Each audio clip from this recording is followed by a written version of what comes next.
Okay, in case somebody is confused about why we are having 2 streams today, also I can put away my D10s, because I did not know Will had Featherfall. Thank God somebody has Featherfall.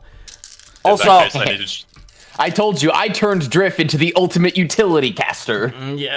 Yeah, but in that case, that doesn't mean shit. Now, essentially, Featherfall is one of the most useful spells, if not the most useful spell in D&D, especially first level spell. It is like it's a must-have if you're a wizard, in my opinion. I think that it's a Agreed. If you don't have it as a wizard, you are shooting yourself in the ass. You're doing something wrong. Yes. Yes. Okay. Okay. This is not. I realize this is extremely targeted. Anyway, now, all right, now. Birds out here catching strays. Yeah. Okay. Now we start off this session very easy. Also, I'm gonna close down your character sheet, Will, because I don't need to have access to your fucking character sheet, do I? So. Well, what? you still need access, but... No, I don't need to open it. Okay. He just doesn't need to be managing it now that I'm here. Also, Thorfinn is not present. However, I am hoping that he makes a valiant effort, and if he does not... Oh shit, that's me. Oh, and I do have it prepared. Excellent. I did have it prepared. Lovely. Yes, I double-checked. Hold on a minute, I need to change my goddamn, where do I have... And just mind you guys, as we're falling, you see, a silhouette, or like, you see something following that was previously carrying a tray with drinks on it. What?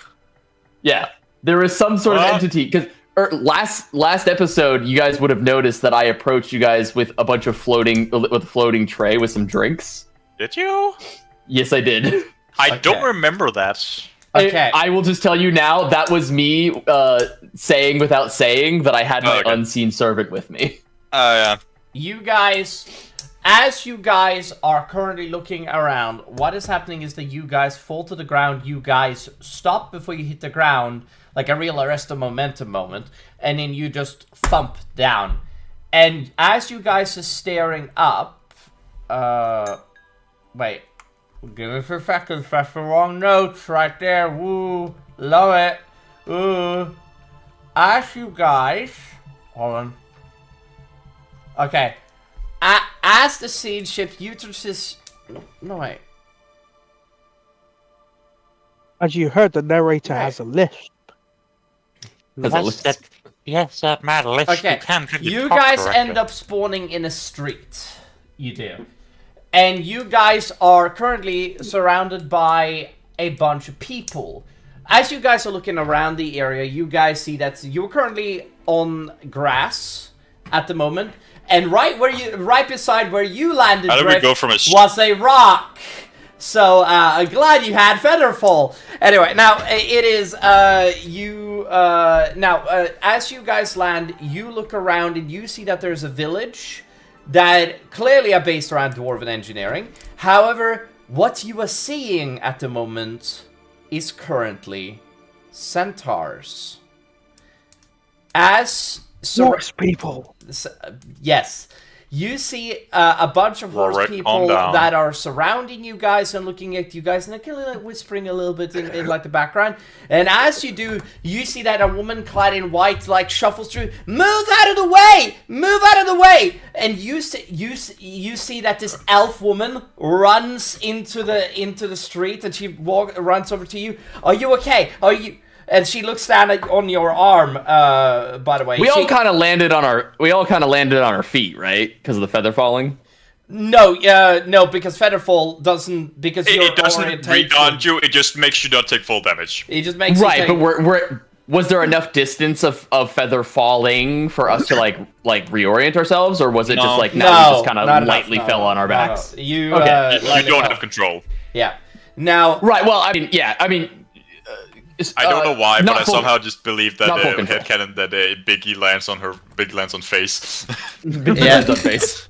Okay, now she has a passive medicine of 18. Just want to let this be known. So she notices your arm immediately. I'm gonna make a medicine check. On myself first. Hey yo, I got that medicine of 17. I look around and I see a sign. Keep off. Hey, there we go. Look 17. around and I see a sign. Luckily, I'm able to read it. Did I relocate my own arm? I don't think you can do that. I will not. You Well, can yeah, absolutely do that, Will. But I'm going to say that, like, while I don't hate the idea that you do it, you do recognize that it might be better to have somebody else do it. Yeah, like, I could do it, but I mean, hello, child. No. Did the medicine check succeed? And if so, how much pain damage do I suffer? Yes. It's more psychological damage than it is like pain. It's just pain. It's just like the pain of Okay, so I just your shoulder and you scream. As you finish, you see that she basically does she react to me fixing my own arm? No, she doesn't. She does. She looks at you like kind of like, what the fuck, and then basically like it doesn't matter, and she like immediately puts like a sort of healing touch upon you. Malthus, when you stare her in the face, you notice that you recognize her. But before like you're able to like read the details of her face, she get help! We need a cleric over here! And it's like, and she like looks around the entire thing and says that, hey, are you okay?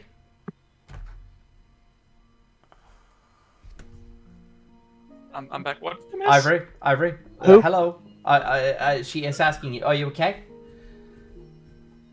Well, does he look okay? William! William, the bastard. I think the falling made her deaf. Sorry, I stepped away for a second. I'm back. Well, okay. I say yes if I didn't do the same. She asks you if you're okay. She's like, hey, are you okay? I mean, relatively. She just hears a fucking like, does she look okay? Right. Yeah, I'm just like casually doing stretches, right? Like making sure my shoulder's properly back into place, right? Just like generally unfazed. I've probably done this a few times. All right. I look around and I see a sign, so I turn to everyone else and I shout, "Everybody off!" Yeah, it's like I point to the sign and it says. "Keep off the grass." Well, too bad. Oh god! Okay, yeah. Wait, off the grass, everybody! Off the grass. I cast fireball on the grass. We are disturbing these horse I counterspell your fireball. I don't have fireball. As you begin to recover, Drift, her demeanor shifts. As she's staring at you, you realize as she stares past you, her face pales, her expression transforming from a calm to something deeply emotional. Her gaze moves past you to Malthus. Her steps, slowly tears begin to well in her eyes as she just pushes past you. That sounds very insulted, but yes, she just pushes past you. Her breath catches. I stumble backwards. Her breath catches as she, as recognition, like sort of like sucks in for her. She walks over to you and she places her hands over your face. It's like. Over my face? How exactly? No, on your face. Like okay, so on the side. Yeah, because like when you say over your face, I'm just feeling like one over the mouth and one over the eyes, like. Yeah. Die. I was thinking of face palming her. I was just thinking like absolute face palm. Oh my god. No, she places her hands on your cheek and she looks at you. Mal? I recognize this woman. Malthus, as you look at her, memories begin to surge to the forefront of your mind. This is Ceres. Seo, as you and the younger people used to be. Now, you were a lot more quieter when you were younger, but she was also that type of a girl. A quiet young girl from your old village. You recall her as an aspiring druid, as a child who rarely spoke but, carried herself a quiet demeanor. And basically, she looks about as, young then as she does now. honestly, other than like... She looks the same as me, age-wise. Yeah. And basically she stares at you and she like doesn't even wait for a response. She like hugs you, like squeezes you tight. She does. I'm still kind of confused. Yeah. The last thing I've seen about my village was just, oh, it's in complete ruin. Yeah. And like, she's the only thing that you've fucking ever seen after that. It's really bad. And you basically, she pulls away from you. Wait, how are you alive? What do you mean? The druids were slaughtered. That was a while ago, no? She places her hands on you. Wasn't that before I even... There was so much chaos. You weren't in the village? I haven't been in the village for, I would say, 500 years, my counting. It was 800 years ago. Yeah, I spent most of my time in the astral plane. She runs her hands through her hair and she looks at you as like,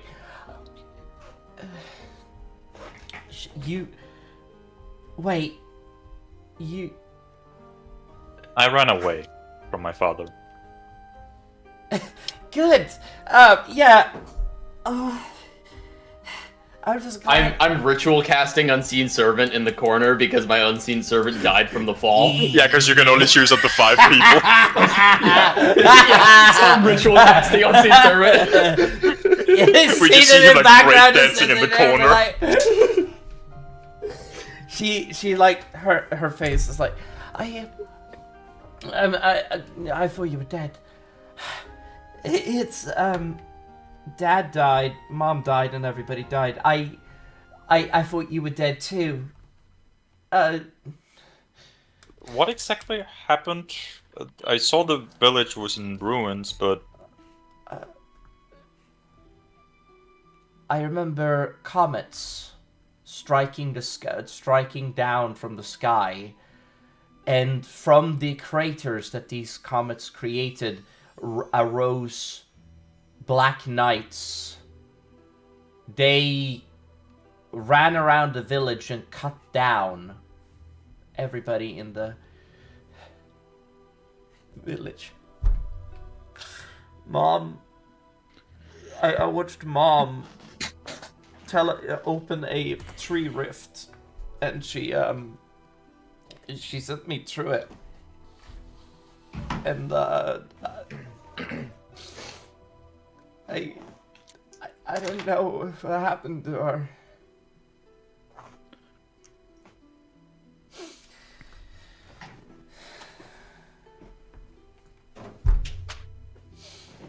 Yeah.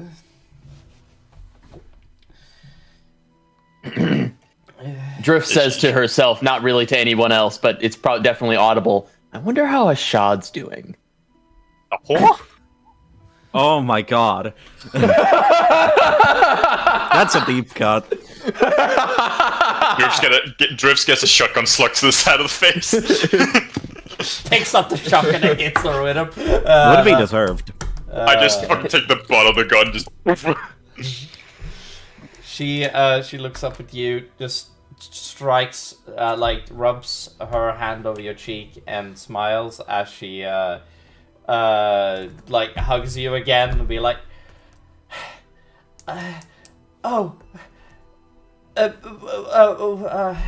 welcome to Conic, the city of the centaurs.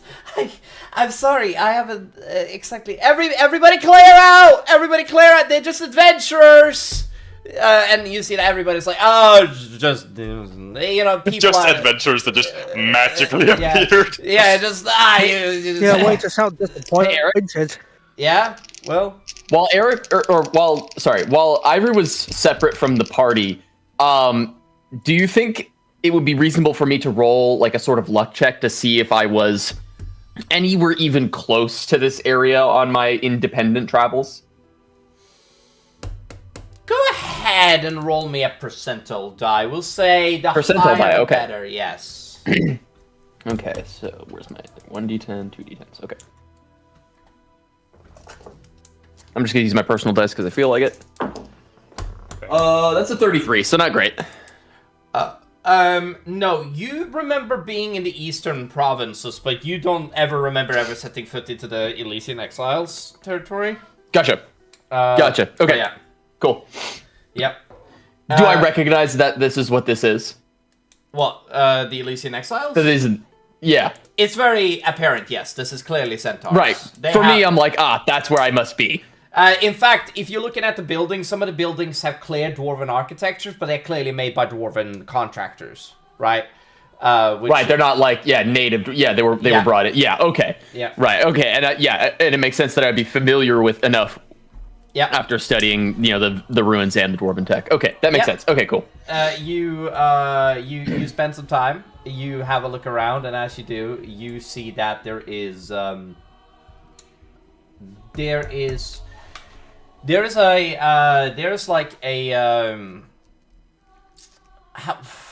you roll me a city-wide sort of insight check really quick? Yeah. I am is it just me, or is it kind of open to... I can let Malthus do it too if he wants to do that, but I don't know. I think he's too distracted. Yeah, probably. Okay. I gotta be honest, I don't think he's paid attention to the fact that, there's Centaurs. I don't know if Biggie or my main man, Rorik. would do, my main man would do that. Rorik is studying the buildings. Yep. Yeah, okay. It's just like, These buildings have blocks. I'm rolling it flat, buildings are made of wood. Rolling it flat, right, Eric? Yeah, roll flat. Go. That's a 2. All right. That's unfortunate. There is no. Oh wait, hold on. So that is a 2, but let me actually. D6. You said it was a history check, right? Insight. Insight. Or insight. That's right. Okay. Okay, so that's only a 4 in total. And I don't have the D6 anymore. That was a Marcus only thing. Yeah. Oh yeah, that was right. That was from you. Yep. Mm-hmm. Now that was from his dragon mark that he got that because he had the dragon mark of the Sentinel. Yeah. Now what you're able to glean from the city is that the city. Okay, first of all, you're able to tell that this city currently has a barricade around it. The barricade looks like it isn't like, spike traps. That kind of are like at the that you put down in front of like a military camp to basically defend it. Stop people from walking close. Yeah, or cavalry. Yeah, it's just really good. You wouldn't usually set a cavalry against a wall, but yes. Yeah. Now, you see that around the entire city perimeter, you see that. You also see a camp not too far away from this location across the river. And as you are here, you feel something on your back. You do. And you notice that in your hand, you are holding the other side of the nanite map. And you hold out, and as you do, you see that instead of the map being square, now it is circular. And you have it as a thing. And it shows you the map of the area. Hold on, let me show you the other half of the nanite map. Let me just go Biggie, Will, Rurik, Raven, and I guess I could show it to Ibis too. Actually, that's completely fine. There we go. And as you do that, and you see this, you see that you're in the southeastern region of this entire thing. I can see the city. Where's the other? Is this the map that you're talking about? This is the map that you see right now, and that you are clearly. Oh, gotcha. So it's pretty small and localized right now. Yes. Now you. Gotcha. Okay, I was expecting a bigger, at least a little bit bigger. No, I know. This is clearly a not bigger city. I was expecting a small map. When we were talking about the nanite map, I thought you were talking about a map of multiple cities. Oh, sorry, my bad then. Yeah, I should. No, it's okay. Yes. No, it's okay. Okay. That was my misunderstanding. Fair enough. Okay, as you're having a look at this, you consume the factor that this is a town that is within the Centaur Kingdoms. you Beckham. Why did I find something called the breeding houses? Don't worry about it. Excuse Anyway, me? You. Yo, wait, AO? Yeah, Ayo. right there. Hold on. If you look Hold on. Where's the effects? Oh, I found them. Yeah. You just see here. walk right in. Down here. No. Alright. You ready to fuck a horse? Or get fucked by a horse? Now, Work, where are you going? as Mr. you, Hands? as you, Is that? No! as, No! as you guys are gathering around, and you guys are currently, like, right outside of the street, like, right out of the clear sigil of the Adventurers Guild, right? Well, that's crazy. Eric put the breeding houses next to the House of Choices and the Jewelers. Yeah. Yeah, I... You can go get you can choose to go get a butt plug to go What to the does breeding people house. It's also the balls. conveniently next to the Leather Worker and the Adventurers Guild. And the fighters guild. You know, you need to punch them out a little bit. Sounds like I wonder why! this feels like You're a a paradise. foul If I was man. Varus Nightshade right now, I could steal and go to a brothel at the same fucking time. Yeah, Somebody clip this. Somebody clip that. No. Oh, it will We be clip that clipped whole on the thing. fucking stream. I'm It telling you is that much. already Clip that clipped! shit. You motherfucker! Oh, He's it's streaming it, recorded, but I remember? want it clipped separately. Just go do that on Get YouTube. to work. You want what I said clipped? Now, you guys are gathered around, and you see that she, the woman, looks down upon you guys, and sorry, not down. She's an elf. She looks about the same headway, and also we also made a tall is really she? funny race war joke earlier on the other crew. Because if Biggie was on the other team, it would literally be old beast folk. Versus the humanoids. great. I'm the diversity hire. Biggie It's is like, you know, DEI. It's like the fucking corporate, like, oh yeah, we have a black guy. He's right here. He's the token fur baby. You know, it's the like, oh, it's the picture of like, oh, white guy, white woman, black guy, white guy, white guy, white woman, white woman. Our party does not We stand discriminate. up for racism. That's a lie. We have two people very I racist. will say, Ivory is black, so there, you know. Okay. Yeah, still, we have two Okay. people that are very racist towards Cole specifically. No, that's fair. All right. So you guys. Kitchen man, chicken man. You guys have a look around, and she looks at you, and she holds your hand. Ceres holds your hand the entire time and looks down, looks at you guys the entire time. She just holding your hand very tightly. I'd like to add, by the way, like she's just squeezing your hand, right? Like I mean, like she's not holding like your hand like this. She's holding like this. Oh, okay. Like she's holding your arm. Yes. It's more. It's accurate. not hand holding. It's grabbing my arm. Yeah. Also, guys, do not spoil anything for the other players, okay? We want to keep it as secretive as possible. You mean other than Don't bird? worry, what I just What do said you in mean? scroll, it I'm does talking not to Cole right spoiler. now. What do you mean? They're By all the way, watching Eric, the I just stream. realized I can't. I don't know how to reassign that picture so that everybody can What? see what my character looks like. What I said in scroll is not a spoiler, just so you know. I haven't said anything. Scroll. Or even still, Oh, you could the just spoil it scrolls. anyways. No, that's the irony of her name, my dude. Huh. I'll wait Yeah, for you hold to on. get the joke, what I just said. Oh, what are you meaning, Will? No, I did. It was done on purpose. Okay, hold on. I am going down. I'm reading the Ivory thing. I can't read. Okay.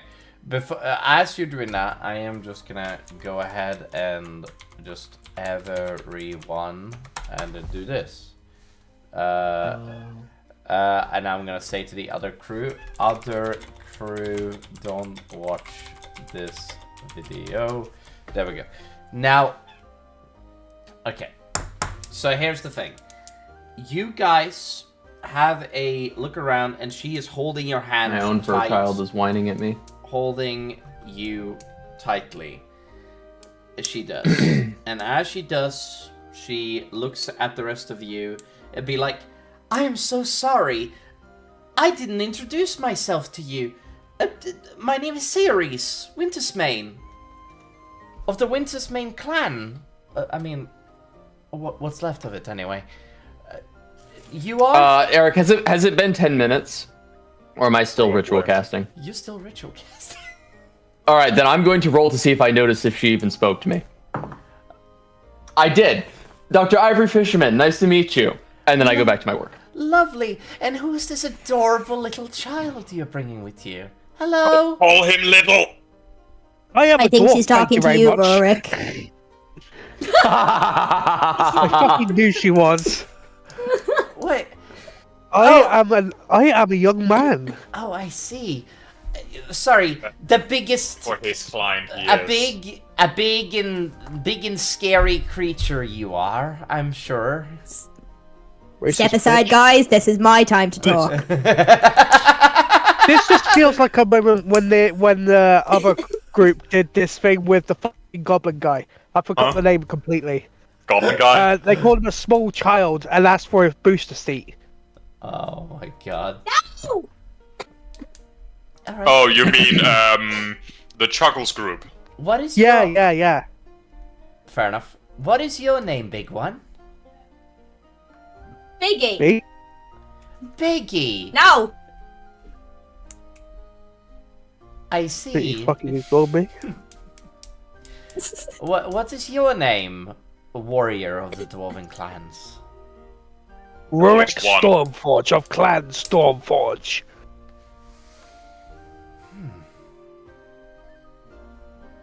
I say it proudly. She nods at you. chest puffed out.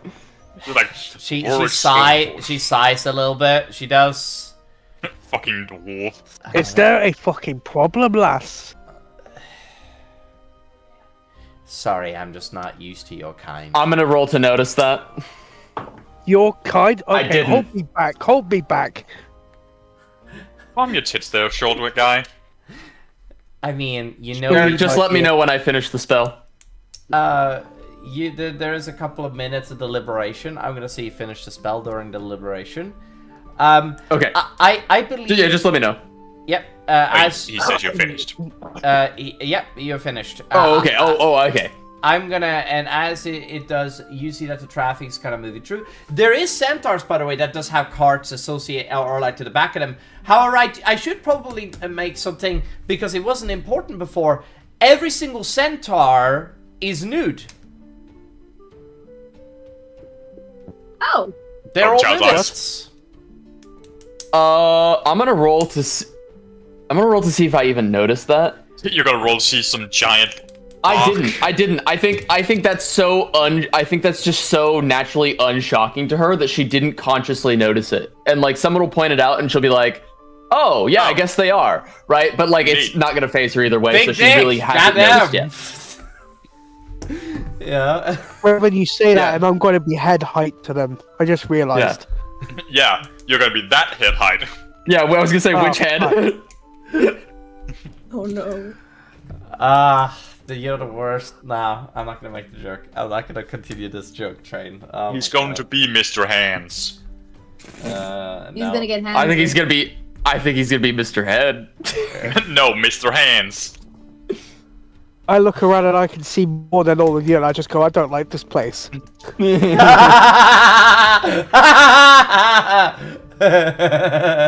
Biggie being similar height to Rorik just like taps him on the shoulder and he's like, "Are they not cold?" No, I don't think so. But I roll to pick Biggie up and put Biggie on my shoulders, or will you Biggie just see- accept it? you see that she looks around and is like, yeah, I found it a little weird at first myself. However, You just see like fucking Melvin just shrug like, I've seen weirder. Yeah. Eric, we've never discussed this, but do you think it's reasonable for her drift to have jury-rigged some sort of, like, ambient thermometer into her jacket that she can check periodically? I should probably mention that there's a blanket snow carpet upon the city, and it is in the middle of the 23rd of Pale White. Gotcha. My question still stands, but thank you for telling me that. Yes. The answer was, it's You cold. want to ask if you could make a thermometer?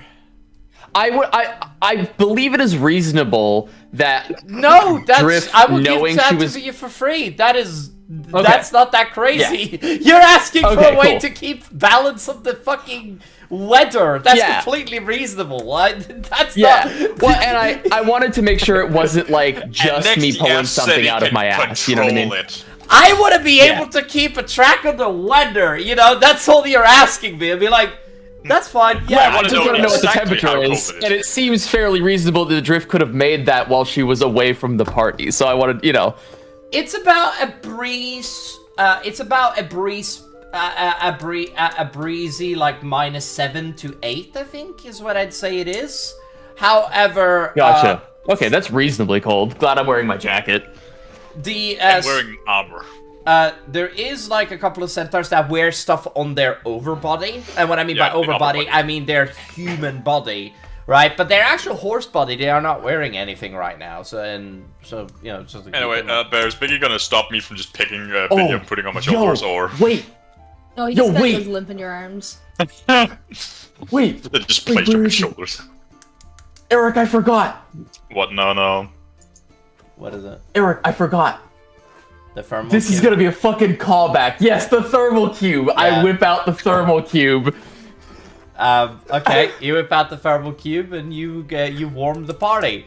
Yeah, let's go. Yeah, there you go. That's from I just- season 2. I just look at that thing like very confused, like what the fuck is that? A thermal cube works in a way that it basically secures an area of 10 feet, I think it is. And It's a 10-foot radius. Yeah, Yeah. so like 20 feet. Yeah. I remember this. What the hell? Yeah.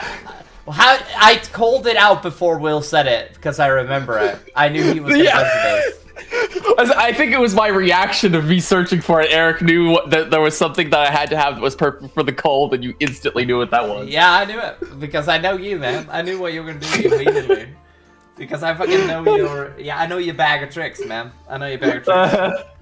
Anyway, Of course you do, and I'm not even mad.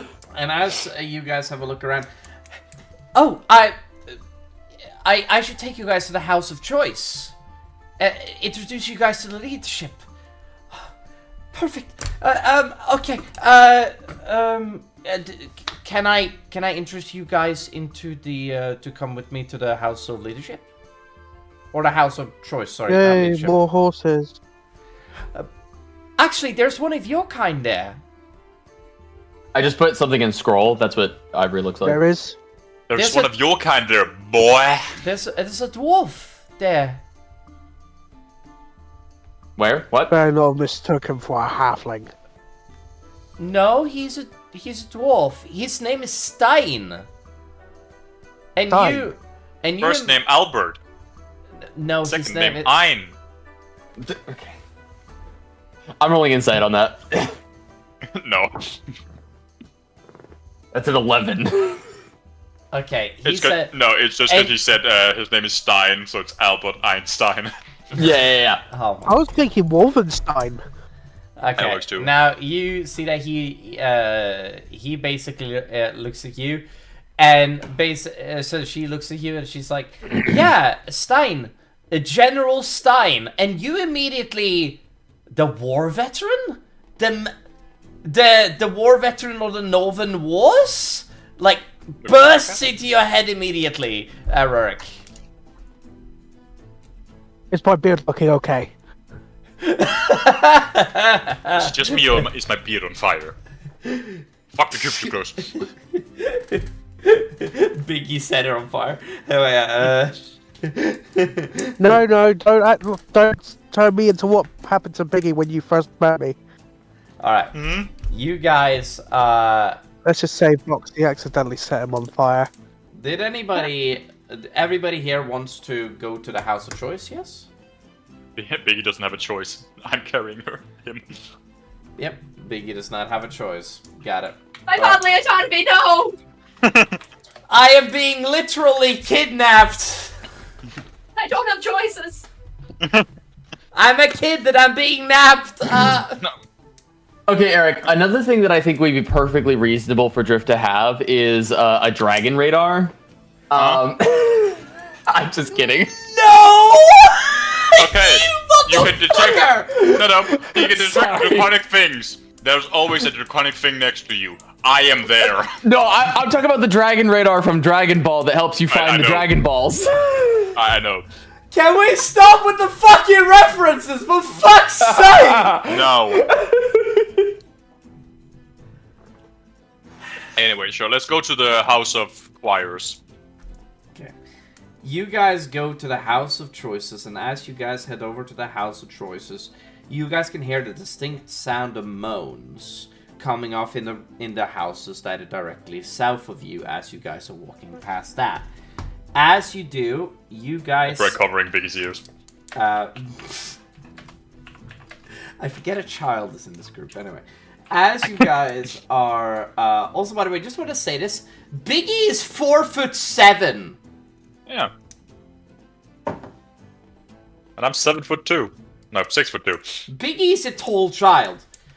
Biggie's only a foot shorter than me. Biggie is also a knoll. As you guys walk into this place, you for about a year more. Biggie, sometimes you just say things, and the way you say them make me laugh. Okay. Now, as you walk towards the House of Choices, it becomes very clear to you that this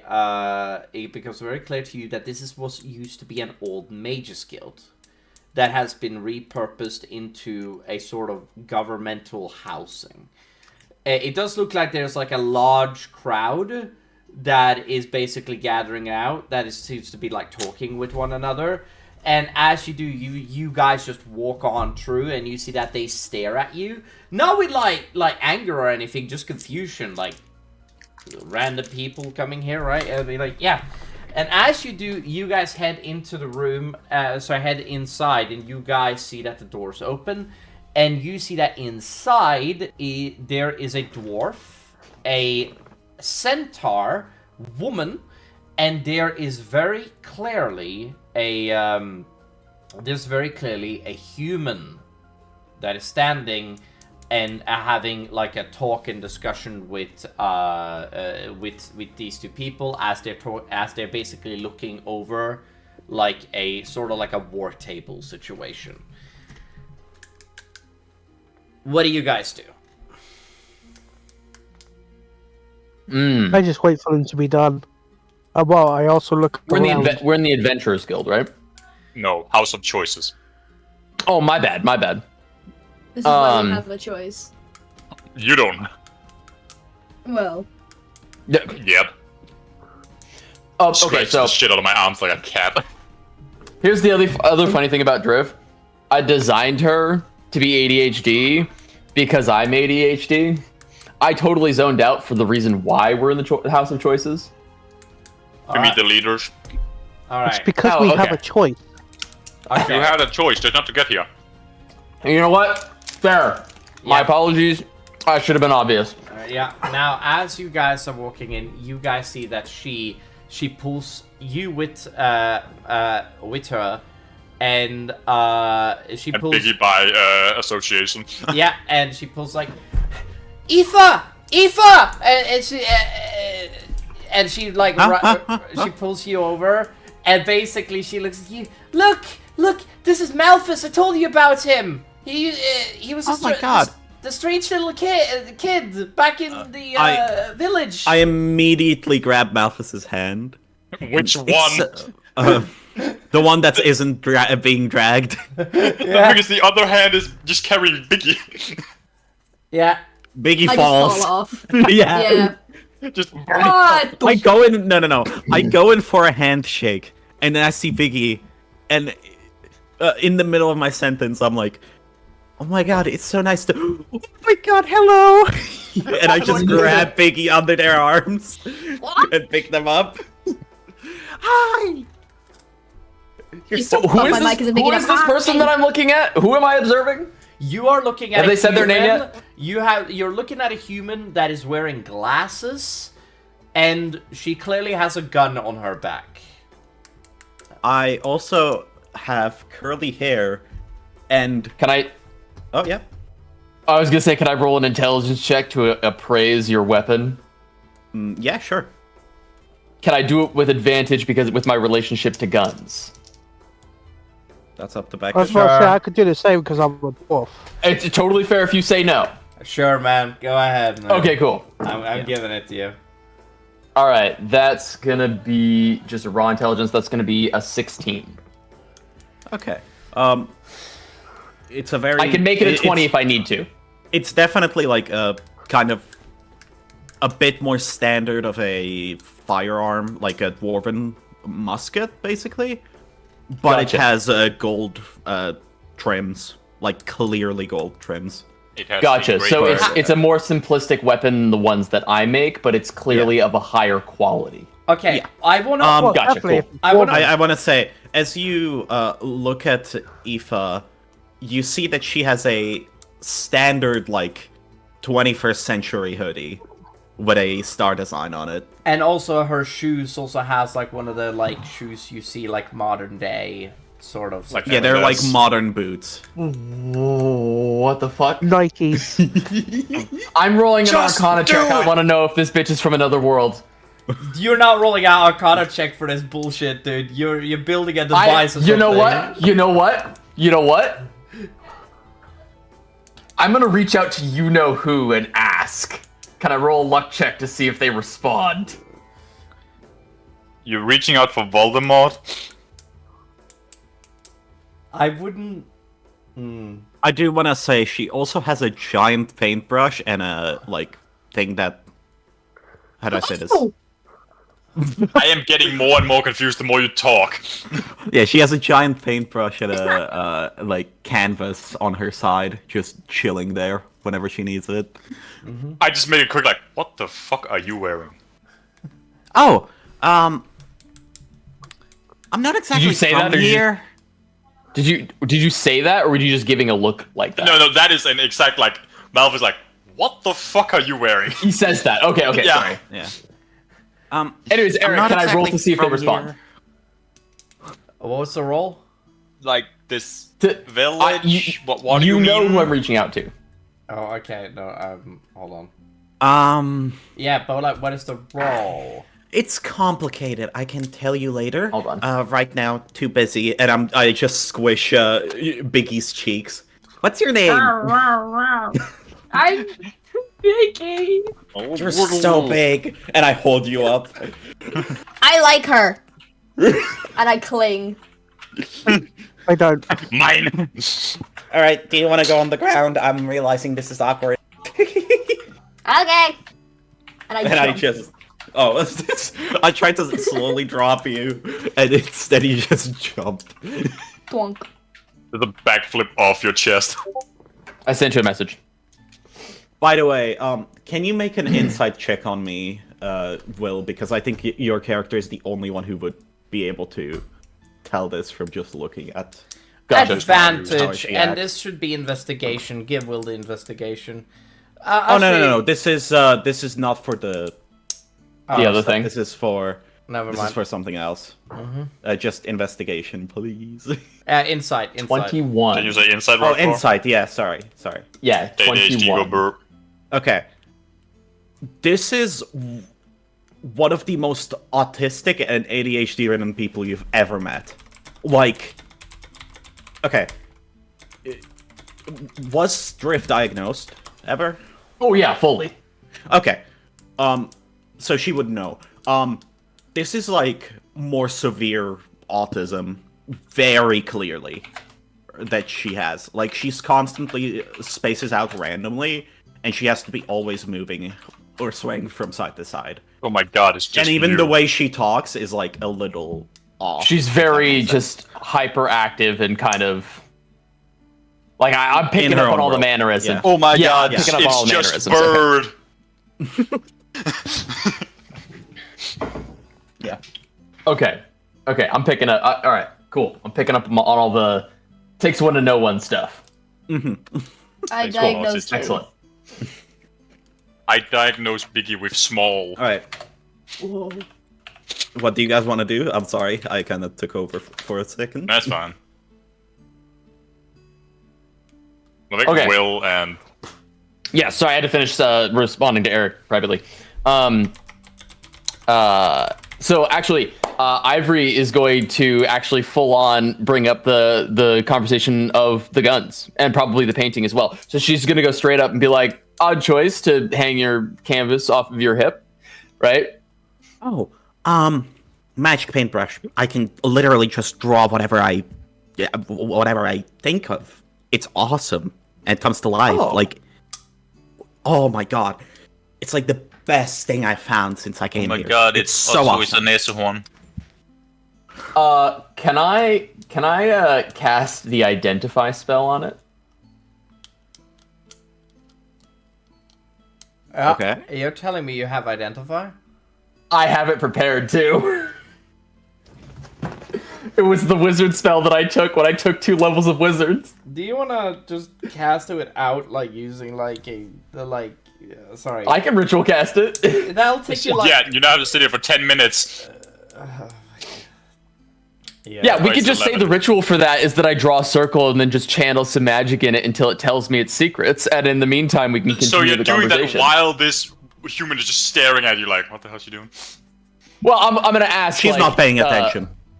Yeah, I assume in the process, these 2 ADHD people, she would have handed it over for me to look at, because that's what I would do, right? Yeah, Be like, oh absolutely. yeah, here, take a look at it, right? So I assume I am already in possession of it, and I'm just like, oh, I'm gonna cast the identify spell, and then because she's ADHD, she's gonna be like, yeah, okay, that makes sense that she would do that, and just move on. Yeah. Just Absolutely. know how to Same communicate wavelength. without talking. Like they're on same wavelength without talking. Right, okay, cool. Excellent. Glad I came to the right assumption. Yeah, okay, so I'm ritual casting identify. Yeah. So we'll continue the conversation, then Eric can tell us later once the identify spell's done. Now, you see... you guys see that, while you guys are sort of having a discussion, you see that, you guys see that the dwarf walks up to Rurik, he does. And he looks at you, Rurik, and he's like, ah, right, a fellow dwarf. Welcome. Snapper. And you see this, like, oh shit, what is it? What does the motherfucker look like? Hold on. You told me you made him. You see this, like, he has, like, brown hair, he has, like, a monocle on, and as you do, you see that he has this thing in his beard that's, like, a brandish that basically goes around to show that, and you see that he has the Star of Valor, he does. And if you don't know what the Star of Valor is, it's the most honorable, medal you can Does Drift recognize this? No, this is a dwarf. No. Your ADHD yeah. doing Oh yeah, identify. I'm still doing the thing. Yeah, I'm still doing the other thing. I don't even notice He it. is wearing a bespoke vest. He is, and he has steel-tipped boots. He does. He looks at you, and he is like, right, so you travel with these adventurers. I owe them a life debt. Even to this elf. What? No. He points at Malthus. I've known him for a week. Right. Oh, definitely not the elf. All right. Lady Asharon. Yes. I will be taking me ally out of here to have a bit of a talk, if you will. Right, see to it. It's okay. Oh, you're leaving already? Okay. No. I will be back later. It's just that I think I ought to talk to me kinsman. Okay, sorry, I got a bit distracted with considering we were talking about some important stuff. Like, Right, yeah, I get it. It is perfectly fine. Right, I will be taking my leave. And he basically grabs you by, like, the shoulder and walks you out of the room. We're gonna say that the other dwarf trailed off, we are. Now, this is where He's just pissed off. he walks you into the other room, he does. And he, like, looks at you and he says, right, you're a captain of the dwarven military. I haven't seen many captains about, especially ones that travel with elves. Gonna piss, be right back. Oh, this girl. Okay. Shut up, Bear. Alright, now... Cry, baby. Alright, now, he's like, alright, so you're traveling with an elf. How is that like? A pain in the ass. I have to deal with an elf every fucking day. Of course it's a fucking pain in my ass. Ah, fucking gods. But Odin, I tell you, it's a real fucking whippy snappy bullshit, I tell you. Having to work with elves. Can't stand it. And you see how he lights a cigarette, puts it in, and just like he took the biggest puff, just as like you see like they just come out, like the gas comes out of him. Right, my friend, I believe. Alright, so what are you doing here exactly? You know? You do not know. Honestly, I really don't know. My name. Alright. I presume you know who I am. Well, of course I would know you, a legendary general of the Northern Wars. Ah, Chucks. Alright, okay, that was nothing, honestly. Oh, you should have seen me against the troll army. Oh, vicious bastards! Crack, you have a star of valor. Of course I have a star of valor. The things I have seen, Susie could never dream of, laddie. Trust me. I didn't know this guy this. Huh? I don't know if somebody tried to say something there. That was weird. Oh, no, I accidentally clicked on something and it played a voice clip. Oh, good. He looks at you. He's like, "All right, I'm sure you're wondering what we are doing, what our people are currently doing with the Elysian exiles." Exiles? Yes, exiles, brother. See, these centaurs, they are currently in a little bit of a provocative civil war, which we are profiteering from. Because obviously we are. Fucking pirate! Why wouldn't we profiteer off of such a brandish deal? Do you know where the greatest adamantine forges are? No. I'm gonna tell you a little bit of a secret. There were about 5 of them. We owned most of them because of 2 reasons, and that was the halflings. Now the halfling adamantine souls are running dry. We're looking for other adamantine needs. And the biggest mine was in the human territory. And since that shit got blown up, we don't rightly have it anymore. So now, the biggest one in Asharon is the one in the Centaur's territory. And we are planning on capitalizing on it. We're planning on giving them a defensive alliance and a defensive alliance and a military alliance, and then move in a territory in order to make military strongholds within their territory in order to work off of it. However, because of the League of Beastmen, we haven't been able to fully help the Centaurs out. Bloody beastmen?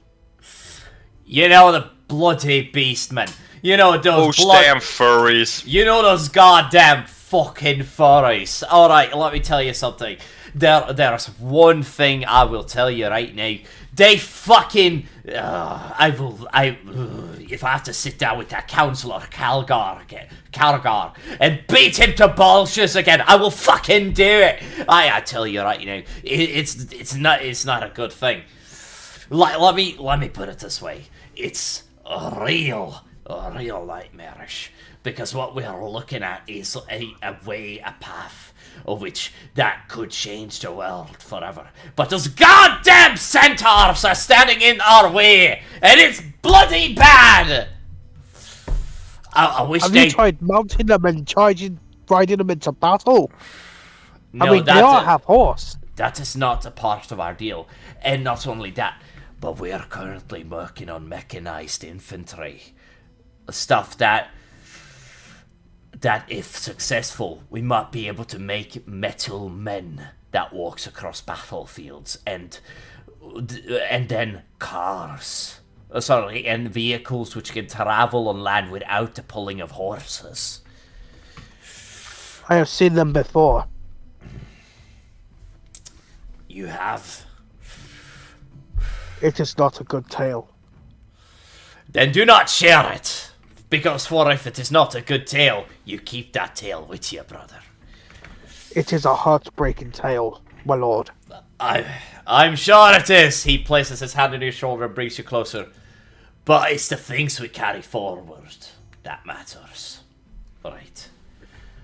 I will tell you something. Alright now. Do you know what has been going on in these regions? We've only just got here. Well, let's just put it this way. I explained that there was a civil war. We are currently supplying, helping, and also resourcing what is known as the anarchists. These people are known as the anarchists. They are, power to the people, and everybody owns everything all at once, and stuff. And I don't bloody know how anarchism works. It never works anyway. It doesn't matter as long as we get that trade deal and we are able to help them militarily. Honestly, we can drive the drow out of this world altogether. We can annihilate the drow. The drow we can disintegrate them. Kill them all. Sounds You mean the drow elves? Huh? You mean the drow elves? Yes, the drow elves. Those bloody sunburners. I swear, I will disintegrate the rest of them. My war is not over with them yet. I will burn them to the ground if I have to. I tell you right now, until we manage to wipe out the drow surge from this plane altogether, we are forever going to be fucked. Because the drow do things that I have not seen. Also, they're said that there's a red figure up there. Somebody don't know him, but he served a eldritch lord, and he's the new leader in town. He is, and a new being of which that consumes all, apparently. And it sounds like Cthulhu to me, but honestly, I don't know.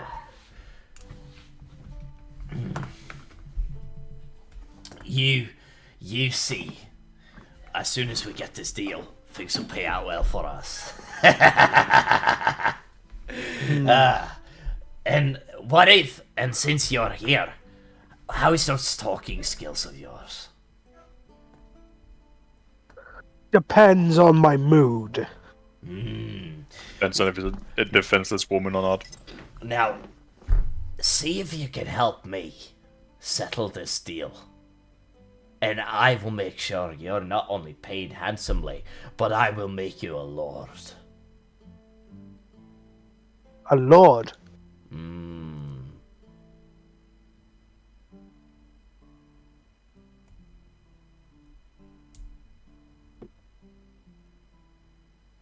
Aiden used the letter. Rurik. Oh, Yeah, I'm thinking. Rurik feels a certain unease. The thought of destroying an entire people, since he's lawfully good. He feels complete unease about it. The thought of killing innocent drows who did nothing to his people for no reason. It's like the general has changed in some sort of way. And it just... I do feel like I cannot trust him, as if the stories of him were not true at all. But I hide that fact from him to gain his trust. But I'll keep a close eye on him. Alright, so you just take care of that little business and I'll help you out. What do you say? I will for now. Excellent! Alright, skull, brother. and I'll see you in Valhalla most likely. Alright, you rejoin your group. I'll see you in a minute. I got to go and deal with some business. And he does this with his jacket, just does this, and he adjusts it. Adjusts this a little bit, and does the tuffles his beard a little bit, and then basically it's just like, alright, business as usual. And he walks out of the building. Alright. Okay. In that time, I'm assuming the ritual spell has finished. Yes, I think that is fine. What does the paintbrush do exactly? Tell me your secrets. I'm supposed to answer that, right? Either one of you. Do you want to answer that? Because you can. Whoever knows, but reveal thine secrets. I don't think Aoife would quite understand it, Beckon, if... It's not about which character would understand, it's about who's just gonna read the card to me, because the identify spell just tells me. Okay, yeah. Beckon, please.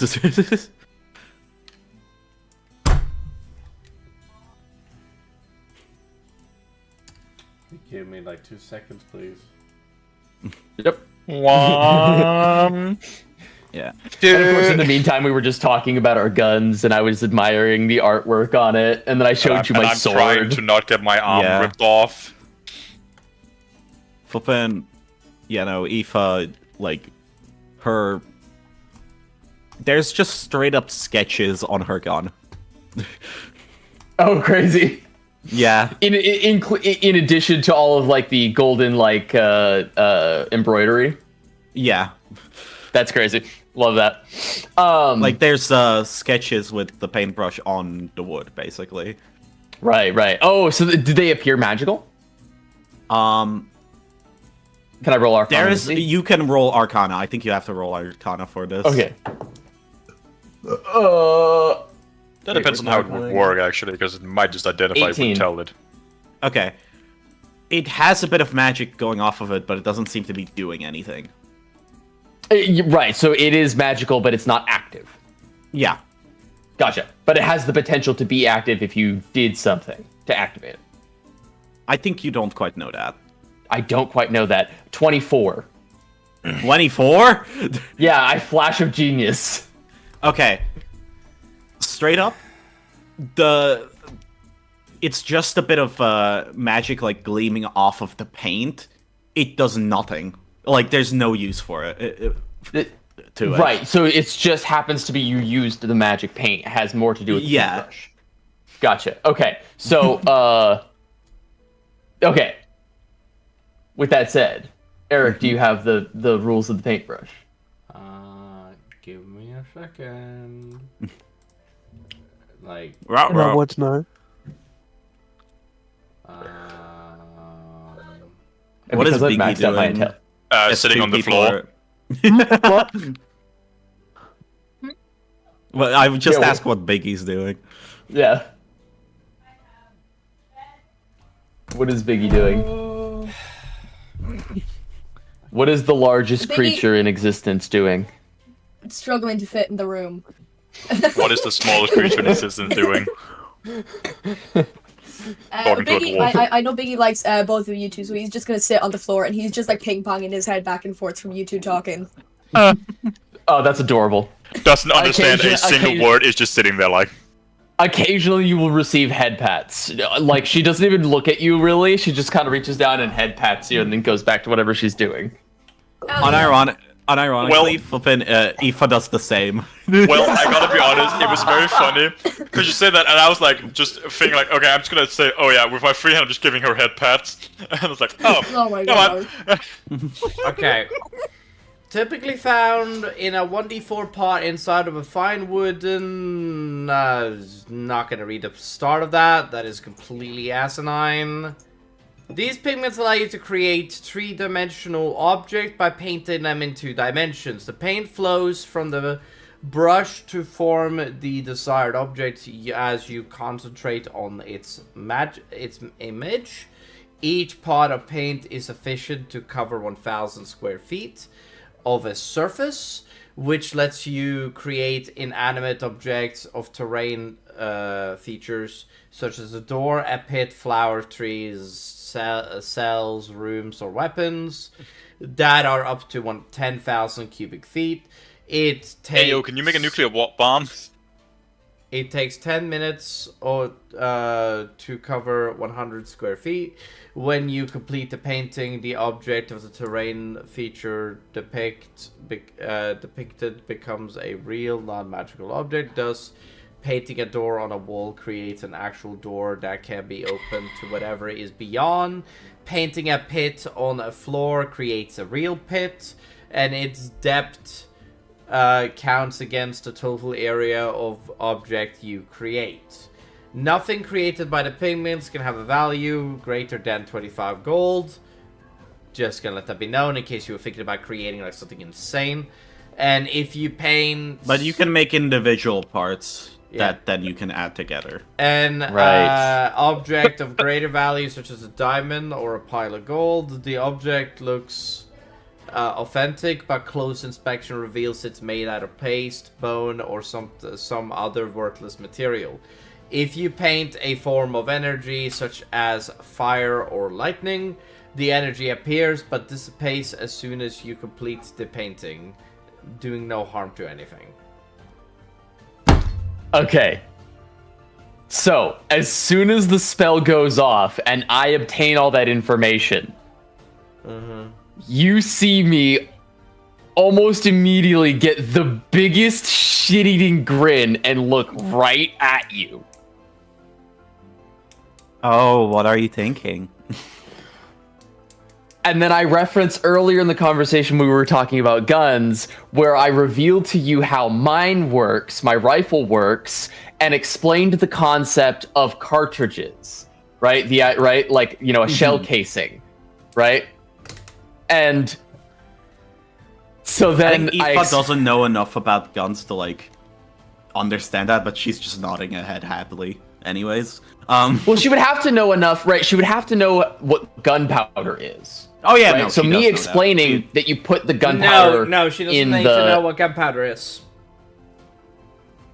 Well, she would have to use it. No, yeah, she would have to use it. No. There's two types of powder in this world that works based around gunpowder. One is scorched stone, and one is actually gunpowder. You are the only person that knows the gunpowder. There's a literal science. Right, the scorched stone could theoretically work too, right?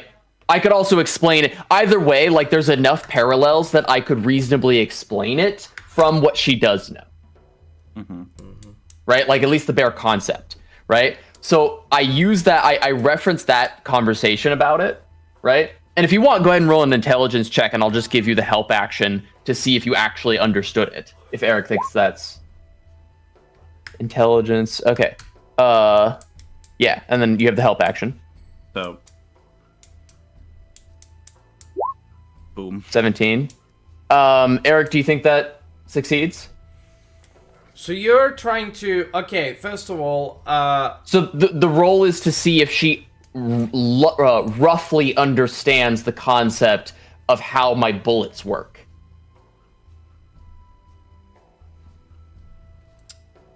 Would this have any more greater value than 25 gold, Will? Not even close. How do you know that?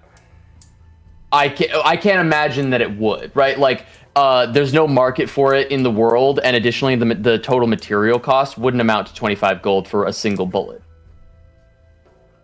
Let alone a handful of them for like just a cartridge. Yeah, but creating a full bullet, which is what you're asking for. Right. In terms of the material cost, absolutely not. And in terms of the market cost, if the magic is determined by the shared value of something via the marketplace, then either way, because there's no market for that, there is no value for it other than the material cost of it.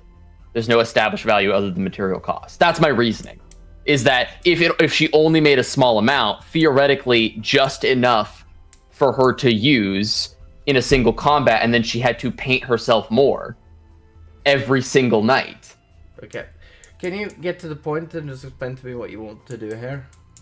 Oh, I'm not necessarily saying I want to do. I am proposing both to both to you and to I've already forgot your character's name. Aoife. Aoife, that's right. I knew it was something like that. Aoife, right? I'm proposing to both of you that you could theoretically paint yourself these bullets. Mm-hmm. Instead of needing to construct them the same way I do, you can hit copy and paste on my idea with your magical copy and paste machine. It's a little bit complicated than calling it a copy-paste machine, but yeah, sure. Right, I'm oversimplifying, right? Yeah, so that's the proposal. I don't. And Aoife just I'll like, leave it up says, in the air. Oh, that's what you're talking about. I have made like kind of cheap bullets in the past. Like I honestly, You said it it's worked not kind been of like a musket, though, right? Yes. Yeah, so you wouldn't have like the same kind of like cartridge. You wouldn't have a cartridge. You would have a small bullet that you would put inside of the tube, and then basically what you would do is that you would pull back the thing, pour the gunpowder into the back and the front. I think you do that before you put. Yeah, in you the bullet. pour some in the front, Yeah. and then you put in the bullet. Yeah, and the then, blasting cap. Yeah, and then like you do it at like the igniter, and then you fire it and stuff. It's not important, but like the bullets that we make nowadays is vastly more different than musket bullets. Yeah, what you would understand is what I'm describing to you is a much faster system that would allow you to fire multiple shots in a single turn. Also, right? Because I can take. Will, I designed a gunpowder and scorchstone system. Feel free to read it, please. Oh, excellent. Okay, yeah, I'll find that and take a look. Mm-hmm. Yeah, that's probably how it worked back from where I'm from. Yeah, I thought so. Where are you? I thought so. You're from Uarth? Aruf? Earth. Earth! Who the fuck is this? Sayo, I'm guessing. This is Ares, yeah. You're from... Oh, okay. I believe... Drift is startled by your entrance to the conversation. Not like scared, but like, oh, hello, I forgot you were there. Me, like the traumatized woman that has gone through, like, stupid shit. I don't fucking know. Does she actually say that? Yeah, she actually does, alright? Yeah.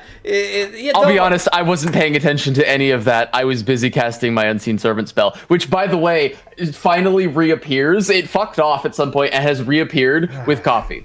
Or tea, whichever it could find. Excellent. Alright. Now, I'm gonna... Oh my god, I haven't had this in so long. Alright, you guys see that... I just realized I've been muted for a while. Lovely. You guys see that there's sad. You guys... No, I did the same as Beck and just there. And where the fuck are you from? and she places her hand. You guys see that the centaur that is looking down on both of you. I see that... Hold on, I'm gonna roll something on you, Will. Can I ask? So do Aoife and I'm asking Bird. Do Aoife and I just kind of implicitly understand that her and I are from roughly the same place? I don't think Aoife clocks that you are. Unironically, even with how obvious you were, she didn't clock it. Human, Will. Honestly, like it's not. Gotcha. All right. Yeah. Is it because I appear to be too like magical engineer? Is that am I too much magical engineer? No, I just don't think she clocks it. Gotcha. Just straight up. She has a bad case of the stupid. Sorry, I don't want to hang this up too much longer. I do want to let Eric get back to his dialogue, but the last thing I want to ask now is, can I roll an advantage insight check to determine roughly what your class is? Oh yeah, absolutely. Can you roll? Excellent. That's a 20. I don't know. Yeah. Wait. Do you want my class or subclass? Because the. Oh, just a class. I just want a general knowledge of what kind of like character you are. Are you combatant? Are you a ranged fighter? Are you spellcaster? Like, what's your primary role? I have some magic, but I'm mostly just a ranged fighter. Mostly just ranged fighter. Okay. I seem to be really athletic as well. Gotcha. So. Because I got a 20, is there any more specific information I'd get? Arcane Trickster. Arcane Trickster. No, that's me. I don't think that's true. It's just... No. Specifically, I am specifically a ranger. That's like the specifically a ranger. Another ranger. Cool. Okay, cool. Gallifrey, Anyways, Eric, you can continue now. Du var cool! I don't think anyone gets picture cutting other than me, do they? Wait, No, I think I do. I think I do. It wouldn't matter because I don't summon that. Just speak Sarconic! It wouldn't matter because I don't summon him, so you know. Yeah, he didn't summon him. Don't worry. Don't worry, Okay. Will. Don't worry. It was a joke. Yeah. He can hear him in the head, you know. Yeah, it's all in the head. It's just a pyrocynical video. Fuck's sake. Anyway, I am gonna go grab some dinner. I'll be back in like 5 minutes. Okay. Eric, wasn't there a rule at some point that for each modifier point of your intelligence, you get to have a language? I don't think. Or am I This dreaming is about something that? you've talked about in the past. I just don't think we've ever brought it up ever again. I want to. Because I remember Eric saying something about it, but I don't know if he retracted it. Hold on, I want to talk about this later. We're not doing this now. Okay. Sorry. Okay, thank you. Thank you. Sorry, I'm just like if you want to sit down with me and like I'm sorry, you gotta. I just remember having more languages, but it doesn't matter right now. You're right. It doesn't matter right now. It's all good. Anyway, you guys all gather around. I would say again, Rurik comes back into the room. I think. Actually, it depends on Rurik, honestly. Fair enough. No, and you guys are currently thinking. Okay, no, sorry, I wasn't gonna say thinking. What was the centaur guy saying? There's a centaur woman standing in a room with you guys Oh. that you guys have completely ignored up to this point. And she basically looks down upon all of you and she says, Aoife, Oh, yeah. you not gonna introduce me to your friend? Oh, I'm sorry. Drift immediately does the same thing as Aoife and is like, "Oh, my apologies. I'm Dr. Ivory Fisherman. Nice to meet you." Oh, excellent. My name is And offers a handshake. My name is Asharon Palewhite. I was born on the 2nd of, Pale White, so that's why my name is that. I don't know why I'm stalking with that. That's so silly. Anyway, That is a bit TMI, but that's fine. Yeah. Pale white is winter. It's January, Aoife. Okay. I was basically right. You know, the calendar you showed me about from Earth? Yeah. Yeah, it's very simple. It's practically the same thing. It's almost that God got it took me a while to figure it out too, okay? It's almost silly that God got lazy and didn't make like more days in the year or anything. Well, who knows? The fuck's that supposed to mean? Anyways. No, I'm talking about myself. I'm kind of harping on myself. Oh, I see. God was complaining about his own self.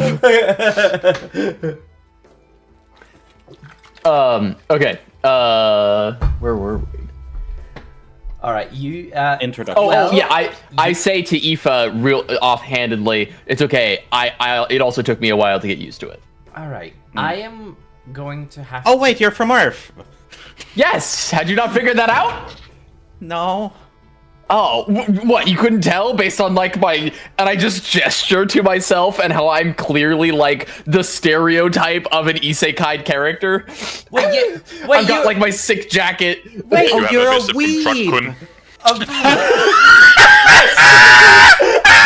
It's a weeaboo.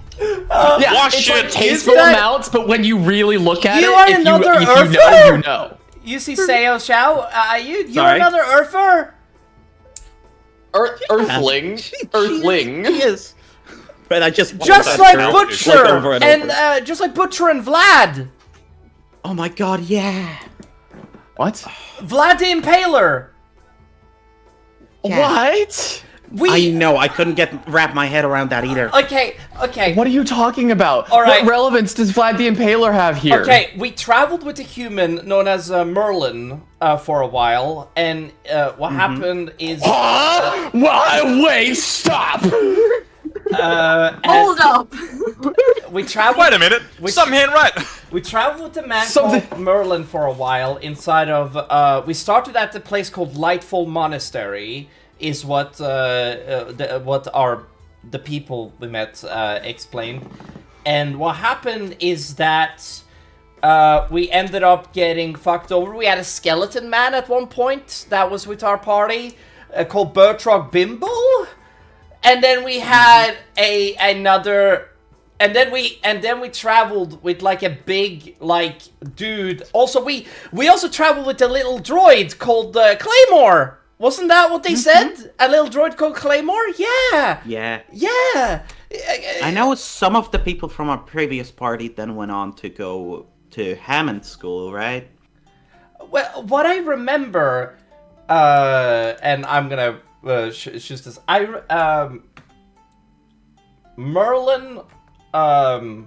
Merlin, he drew a card from a deck of many things. He did. And Eric, I just want you to know that Drift is now giving you-know-who a very scrupulous and suspicious look ethereally. Merlin, okay, so we were traveling with like a bunch of people. There was a lot of like people that we traveled with that we found out that are teachers here and like people, teachers at Hammonds and stuff that we have heard of. We also found out that there's like a lot of other things. Basically, it looks like the deck of many things might have sent us into a different timeline type of thing. I found out what card it was. It was reality.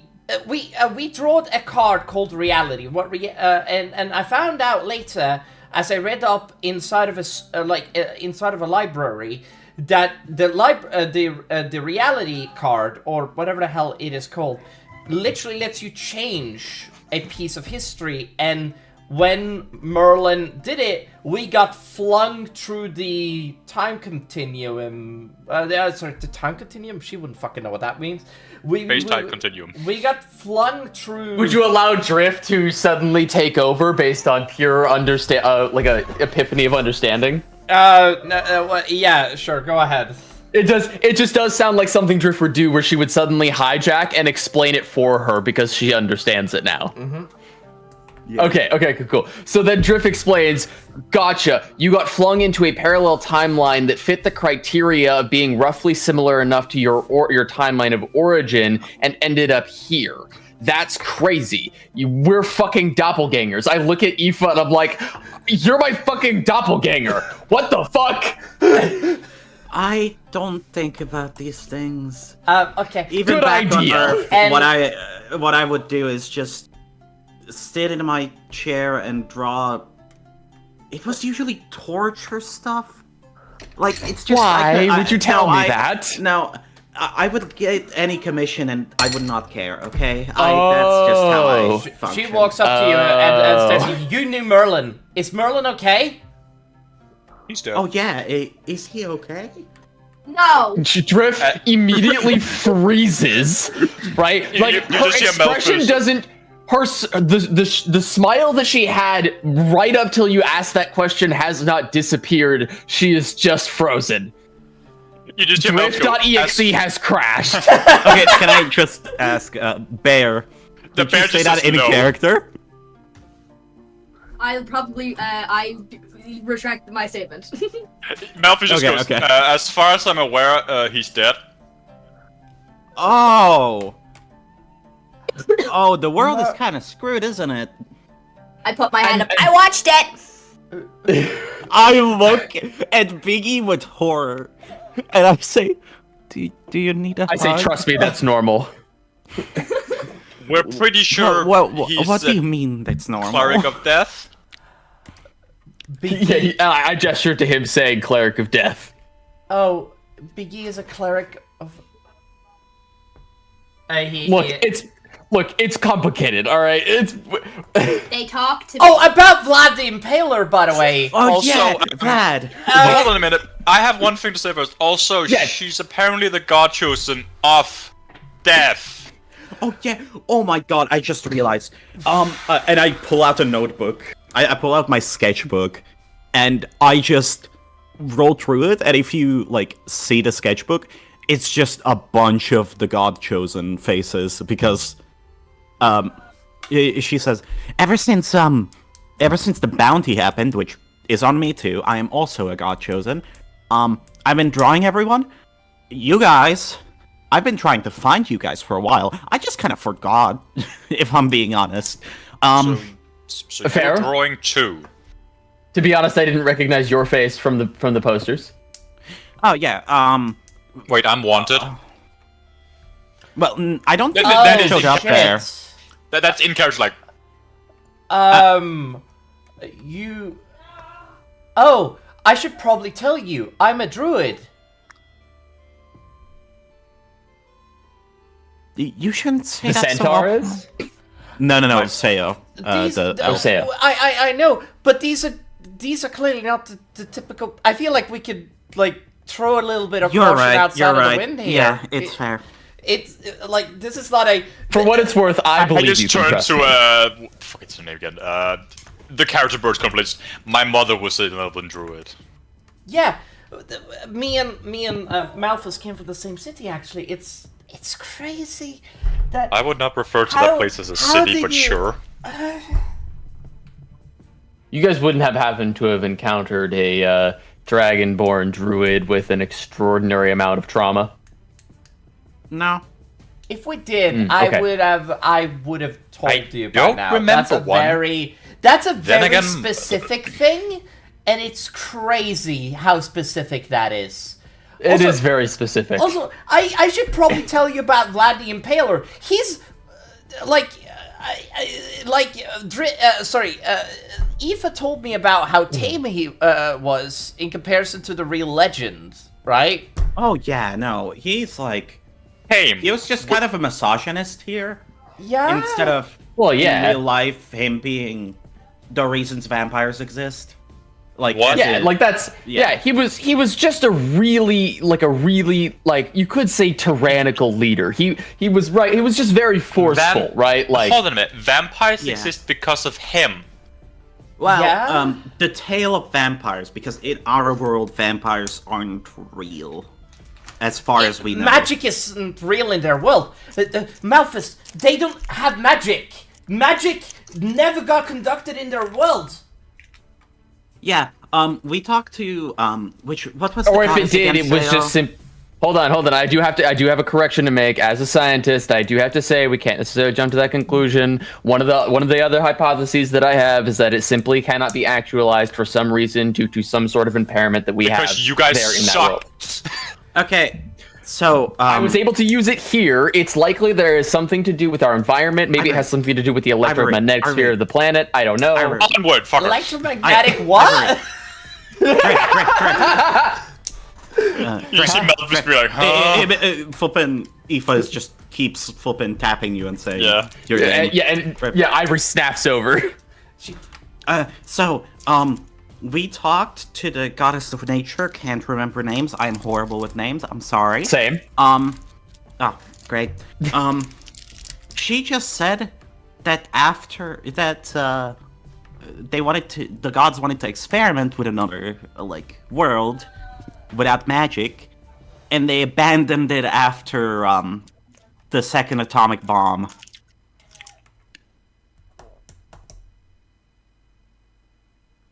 How does a world abandoned by all the gods still exist? Well, That's bullshit. And they what's an just don't atomic do bomb? anything. Oh, don't worry about it. No, I don't believe that. By the way, I think they abandoned by the it way, way before Beacon, that. Beacon, sorry. This is all that I'm pulling from the campaign before the streamed one, right? No, go ahead, go crazy. Okay, cool. I'm just making sure. We had a lot of travelers in our party, but after Merlin made whatever sort of wish he made, we got sent here, and Yeah. we've been here ever since. We had heard some rumors about a gigantic metal knight running around in the southern regions, and he died apparently. Yep, that was us. Okay, that was us. and a dragon died before the That was us. entirety of.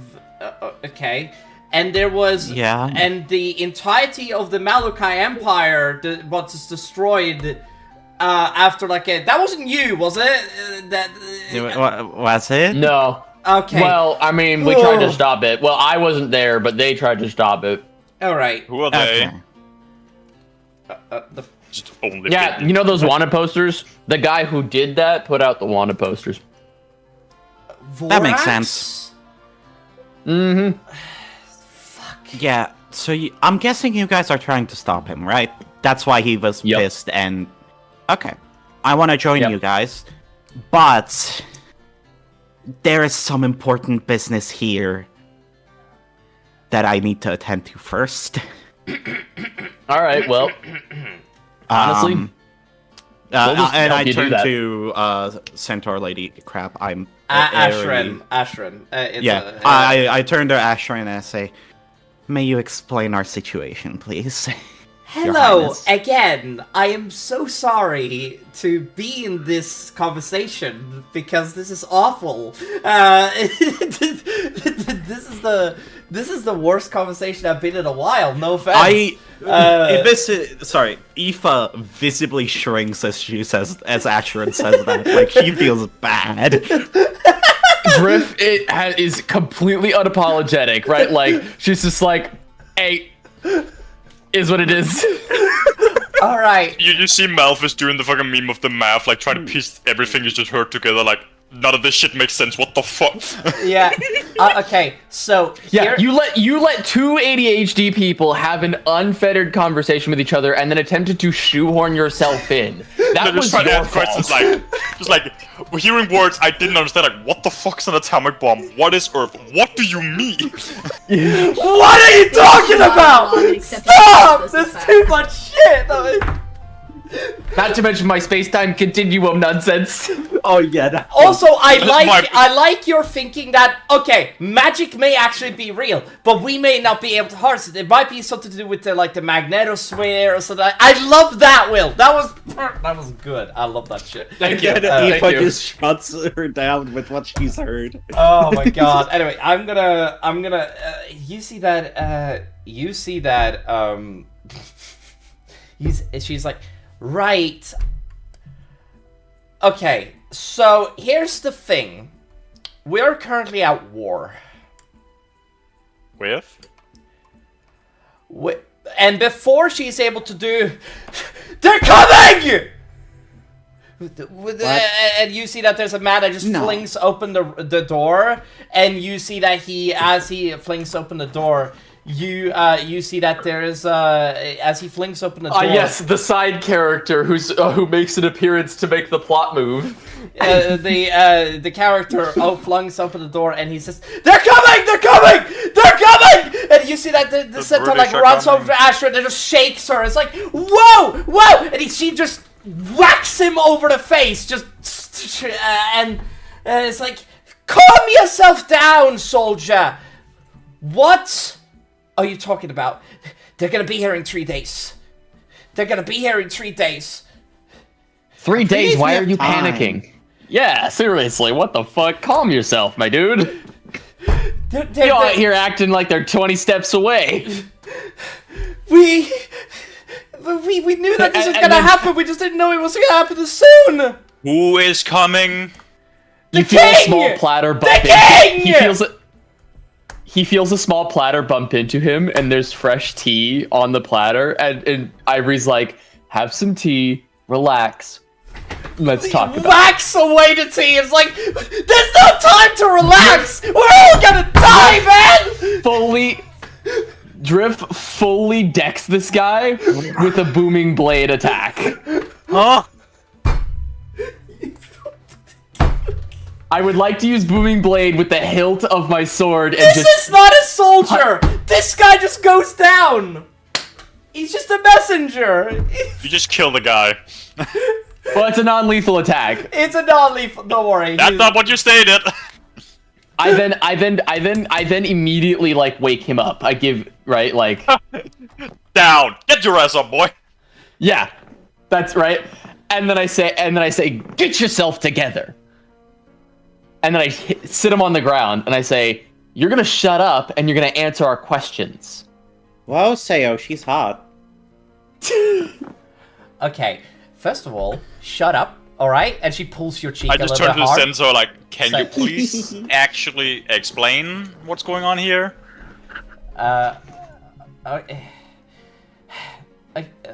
You see that the centaur, he gets up. Sorry, my lady. Sorry. Okay. The king is on his way with about 10,000 men, Okay. and it looks like he mustered the children and the old people of his city as well. Oh, that's disgusting. Even better for us. So just cannon fodder. Not too hard to deal with. My lady, how do we win this? How do we do this? What do you mean, how do we win this? Traps. Well, we have Ambushes. around... How many people do we have? Again? Actually, Oh, Six. by the way, We are getting By the way, more when- troops in by the day. We'll have about 2,000 by the end of the week, and we'll have about 2,000 by the end of this week. But we by in the city by itself, we have about 5,000 to 4,000 people. That, and most of them. How and many of those about- can fight? by the way, I wanna say something for 2,000? everybody else to notice. For everybody else to notice, when Drift said that earlier, like, what do you mean? How do we win? You would have noticed like just a sudden like shift in pressure, and if you were able to see her eyes, they would have briefly changed from the golden that they normally are to like a vibrant deep green for just a moment. You see that she... Okay. Go and warn the others. Tell them to shore up the barricades and make sure that everything is ready. However, do not panic. Do not scream. Keep yourself together, or I will come after you with a thunder slap. You understand me? And he's like, right, my lady. And he runs away, and it's like, can't get good help these days. All right. this is why I tell you I should do it. No, you don't have the horses of a centaur. Of course you're not going to be the scout. By helm. Okay? Scouting isn't always about speed, you know. No, I know, but like he's one of the best scouts in the group. He's just very skittish. I was more... Yeah, I was more That's fair. saying about the speaking part, and, you know... To be fair, I would just forget. Probably not the best idea. It's That reminds okay, me of Aoife. someone else. I actually believe that you should be getting our friends up to speed, but that is after I feel like I have to explain. We are at war there, Mrs. Ivory, correct? Doctor, Doctor. sipping on my tea. I don't know that Yep. term, but doctor. Okay, sure. Dr. Ivory. Very important. So you are a healer? I just turned to like looking like, so you're a healer? That's an MD, medical doctor. I'm a different kind of doctor. What? Then what are you good Malvin for? just- No, I don't say Malvin that. Malvin just Okay. does the fucking, huh? I'm just, Okay, like, yeah. basically, it's a title. It's not quite like a... It's like being an archmage. Yeah. Imagine it, and you see Seiya steps in. Okay, the best way I did it is that, you know how we have schools? In those schools, we have, like, teachers. It's like those people. I would like to ask, who's talking right now? Sayris is talking to you right now. I'm just like, you do remember I wasn't going to school, right? Yeah, but, like, I understand the concept, but yes. it's...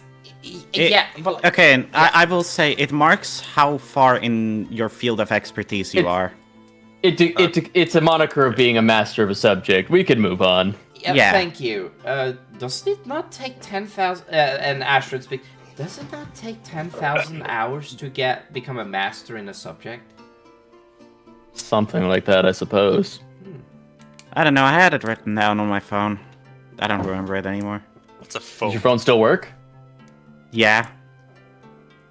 Does it have power? I've been trying to figure out how to charge it for a while now. All right, I've got you. All right.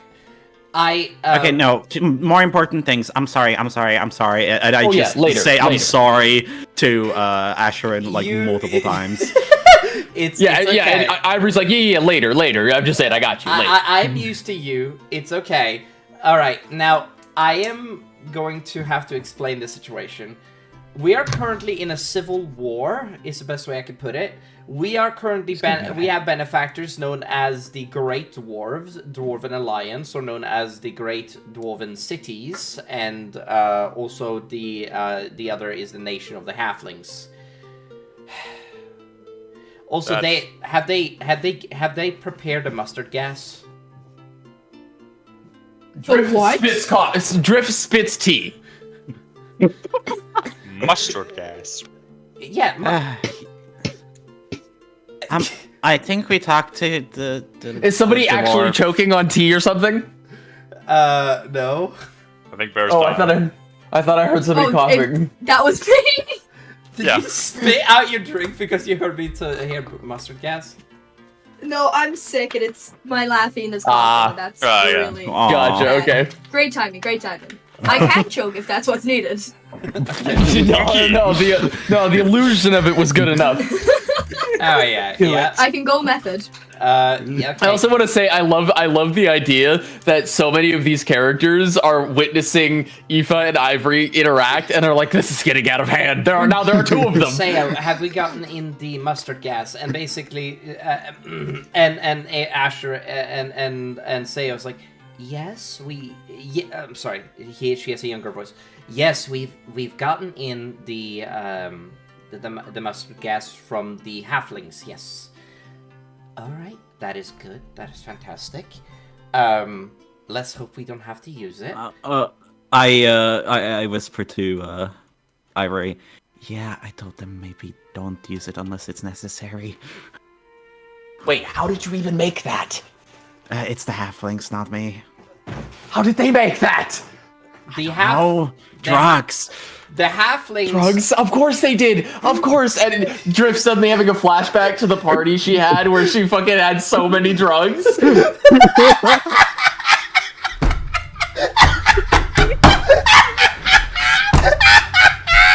Sorry, Like I was just saying something. I'm just laughing. That's another season 2 reference. Oh yeah. I was like, and she's looking at you. It's like, yes. So here's the thing. The dwarves and the halflings have given us benefactories of. First of all, the dwarves have given us some firearms that we are that we're giving to some of our men. However, we are supremely outnumbered. I should probably explain. I'm so sorry. I haven't explained the situation. Okay, so about 160 years ago, our civilization. That's not relevant.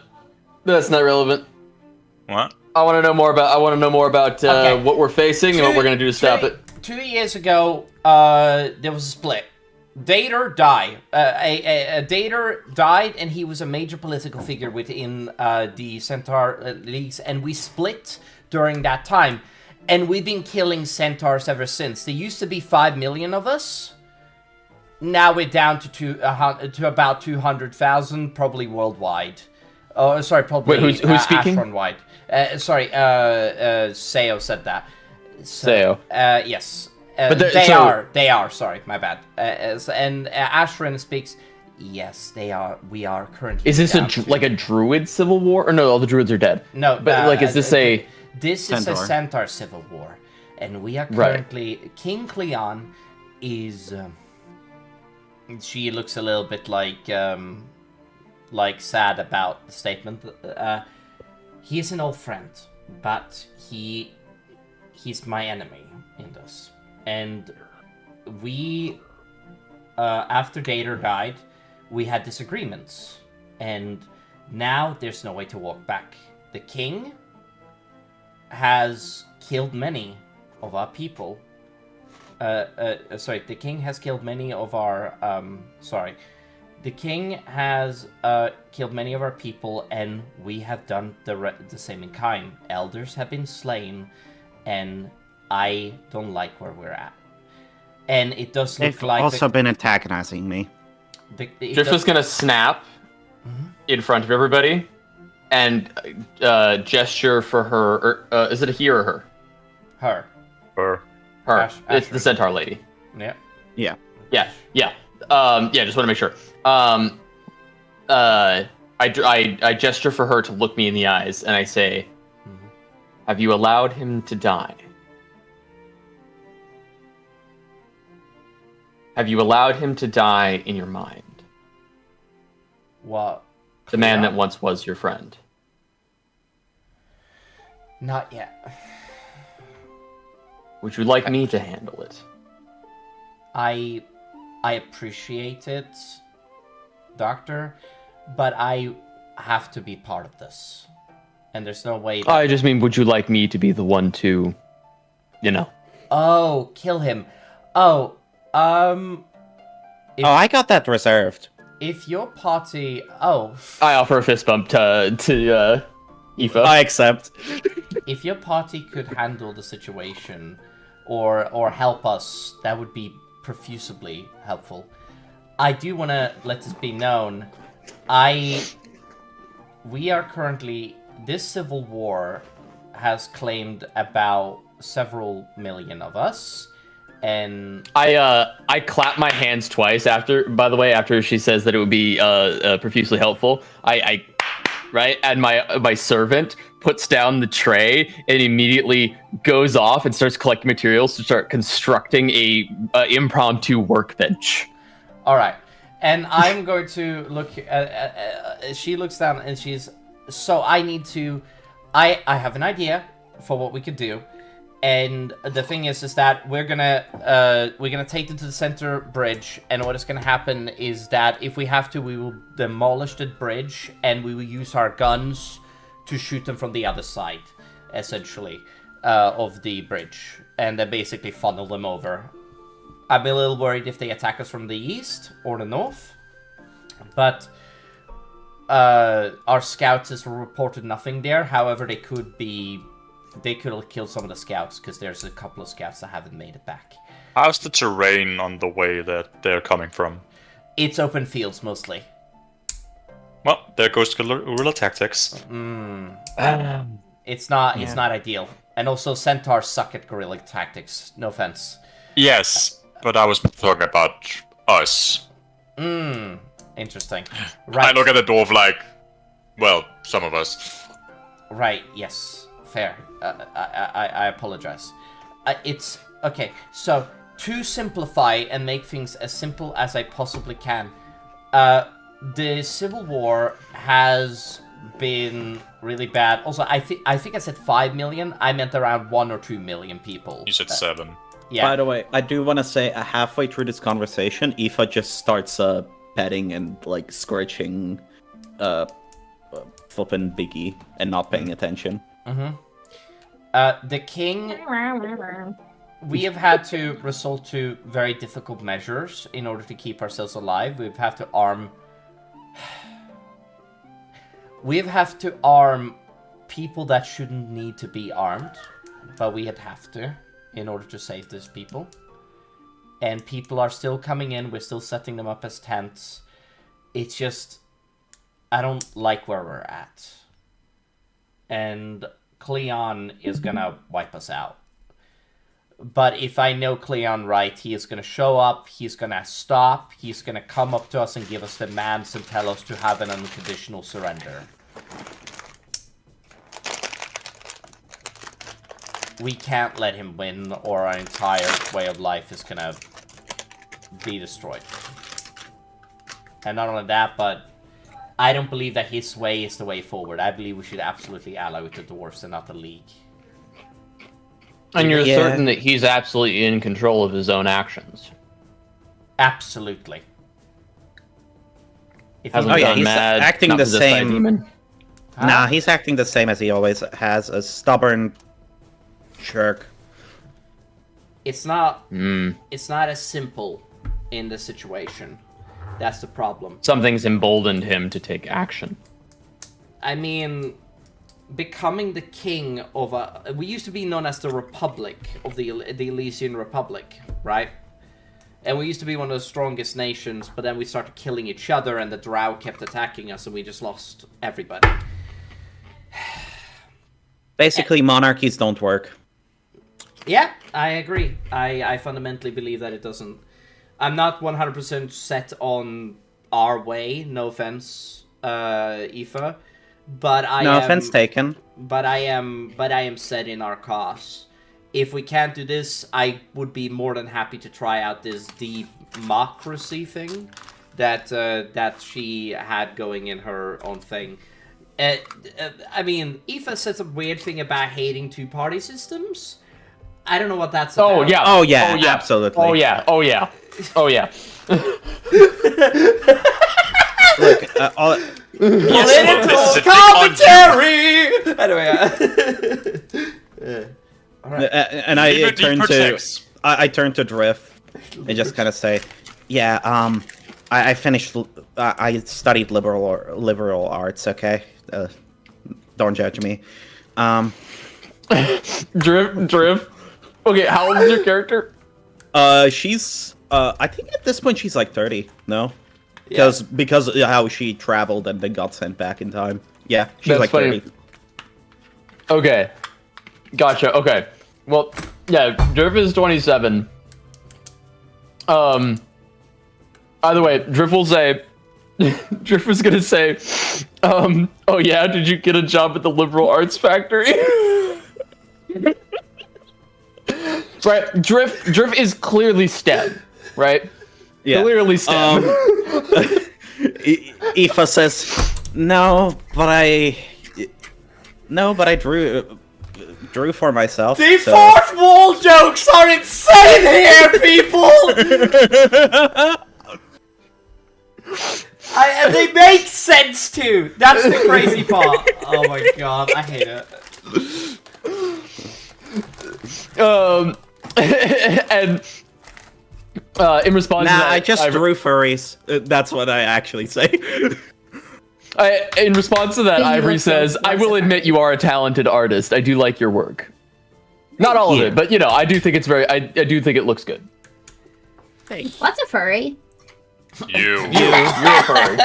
You. Why?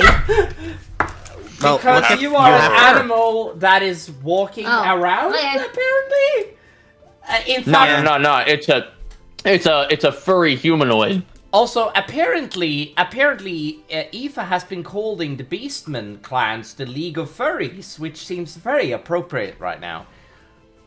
Oh, it's really funny. They got one time I had a meeting with them and I let it out, and they got really mad at me. I offer Aoife a high five. I accept.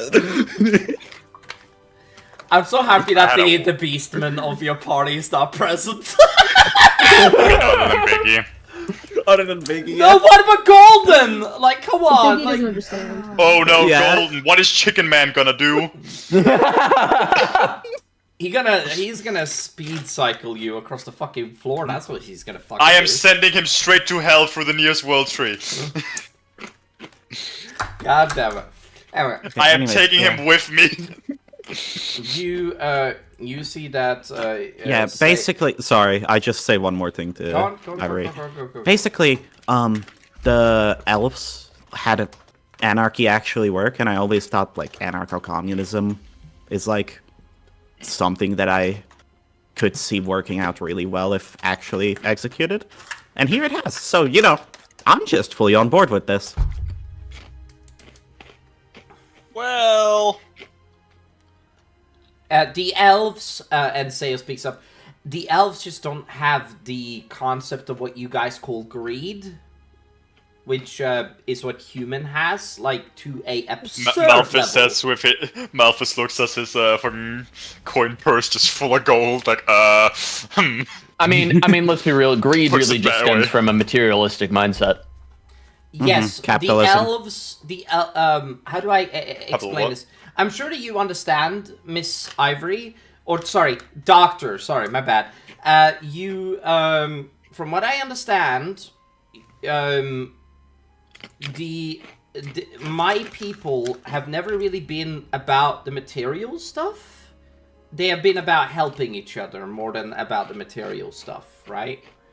which is the thing. And since we always had magic, we didn't need, you know, when we could create things out of thin air. What's the point with fucking money? And see, that's the difference, right? We couldn't do that. So as much as we like community, we also had to every man for yourself a little bit. Yeah, so I want to let this be known. I don't hate your Earth. I don't know if that's your earthing. Earthlings. Your Earth way of living. I don't hate your way. It's just that. I do. Shut up. It seems very archaic.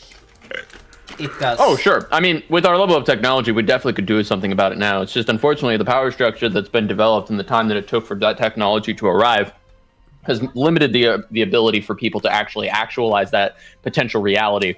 So what we've ended up with is a series of oligarchies that really, in many ways, manipulate the way things work to create a system that feeds back into their own pockets. You know what's so surprising? This is me, the DM, Dungeon Master. I think it's fun that we can have political commentary, like actual political commentary. Yeah, and not like. And it makes sense too. It's just, oh my god. Sorry, I just needed to like praise us ourselves because this is fantastic. Anyway, don't put politics into media, girls. No, politics are fine in media as long as it makes sense to that world. Everything's political. As long as you support the quote-unquote right one.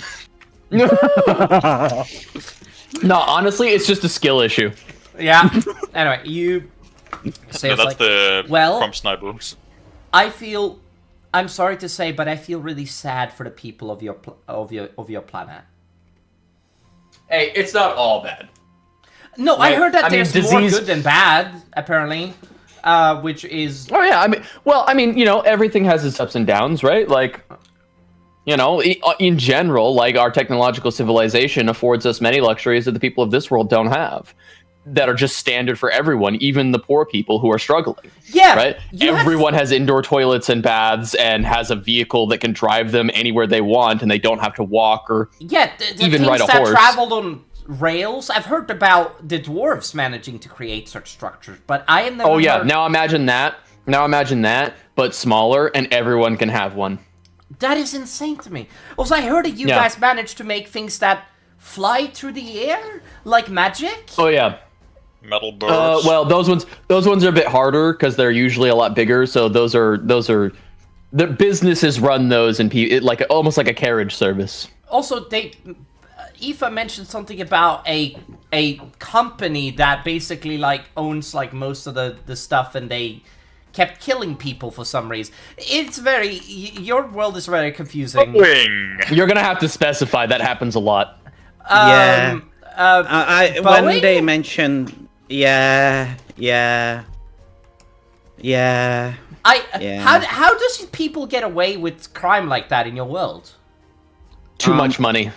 All the rich people make the laws. That is actually a thing. Like, it's them. If they have enough money, can they just pay themselves out? That's a thing here too, right? Like that's a thing here too. I've seen it with the dwarves, but I've seen it the most with the humans. Mm-hmm. Right? That's a thing here too. Yeah. It's just it goes to an extreme in Earth. Anyways, okay. For sure, because of industrialization, for sure. Yeah. For once, I'm gonna get us back on track. Good idea. For once, it's me. We are Broken clock is right twice a day. Yeah, exactly. We need to do some planning for the attack, and I promise all of you that as soon as we are done with this civil war, I will join you in the war towards Vorax. It's excellent. And so will I. Yeah. We want to make sure the centaurs don't be extinct. And I want to bring back the druids. Yes. Well, this is our final training arc, and we're currently kind of separated from the rest of our party anyways, so might as well. Don't worry about it. All right. Okay, you guys... I'm gonna say that you guys helped... I look at Aoife and I wink when I say training arc, though. Yeah, I giggle. Malphus is just completely stopped paying attention at this point. Asharon doesn't give a fuck anymore either. She's just like, what the? It's just like, fuck this shit. You just see him like start to walk away. Where is Rurik in all of this, by the way? In a corner. Rurik, is he still gone? Aiden, are you here? Hello? Yeah. You're still in the room. You're in the room with the guys, by the way. Yeah, you're welcome to participate. I just noticed I hadn't heard from you in a while. I don't even know what's going on anymore, to be honest. That seems about right for his character as well. It's two Earthlings speaking Earthling. Also, don't worry, you're not alone. I wanted to say something a few minutes ago, but I didn't want to interrupt. I wanted to ask them, your planet is called Dirt. I did that, but my mic was muted. Yeah, it is. Drift will actually interject and say, yes, however, its traditional name, its original name is actually Terra. That's a cool name. Why do you go by that? I did not know that was the case. Why is a planet named after fear? Talking as myself in real life, I actually prefer Terra than Earth. Terra also means Earth, by the way. Yeah, it's still Dirt. Yeah, Drift is just smirking, and she's just smirking and sipping her tea because she knows she said the same thing, but just fancier. Aoife just says, I did not know that was another name for Earth. Okay. And Drift is like, yep, sips more tea. Sips tea with a slight smile. This is awful. Anyway, she brushes aside. Oh, and the best part is, the planet is 70% water. Oh, also, Aoife told me about you guys have actual, what did you say, moving pictures? Oh god, there's so much. We need to focus on the Civil War, everybody. Sorry, I find somebody that can explain this stuff to me, okay? I'm trying to... Drift grabs your sketchbook and flips the pages like it's a flip book. Like, right? And it's like... And just, like, that's how it works. Oh, okay. Oh yeah, there's a little guy in the bottom left, and it just he's moving because you've done that throughout the pages, and I just happen to have noticed that, and I just show you this little stick figure marching and doing a little dance. Yeah, it's just doing the fucking dude. Yeah. Don't worry. As soon as you guys figure out electricity a bit better, then you'll get up to our level. Okay. Oh, I won't be alive by then, but you know. Hey, not if I have anything to say about it. I mean, if we have somebody like Ivory helping the dwarves, we can all surely get there, right? Speaking of Ivory helping the dwarves, Eric, do you think it is... Because I know you, me, and Bird talked about this. That one thing that needed to be changed that I used to have. Will you permit me to pull out the Mark II? Even if we haven't totally finished talking about the mechanics of it yet. Yes, you may absolutely. All right, I whip out the railgun, Mark II. Oh my god! Oh. Now, what is this hunk of iron? I do not load anything into it, but I do fire it up to show you the spinning, like the rotating barrel. I swear you couldn't make this in our world. How the hell? I look at you and I stop myself from going, magic. Makes sense. I stop myself from a lengthy explanation. I just go, magic. Okay. You know, that actually makes a lot of sense. If you don't have magic and that opens a whole new toolbox to you. That's crazy. Imagine... If you have magic, you literally... Imagine if you didn't have the crutch of magic, and then all of a sudden you got magic. You don't have to worry about gravity. That's literally me. That's literally what I am. Meanwhile, It's literally me for real. Meanwhile, I'm a 90 IQ artist who just draws really accurately.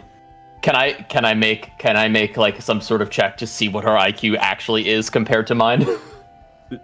Sure. Okay. Do you want me to do it with advantage or Investigation. no? Investigation and investigation, you say? Really? Oh, that's crazy! I have a plus 13 to that. Okay.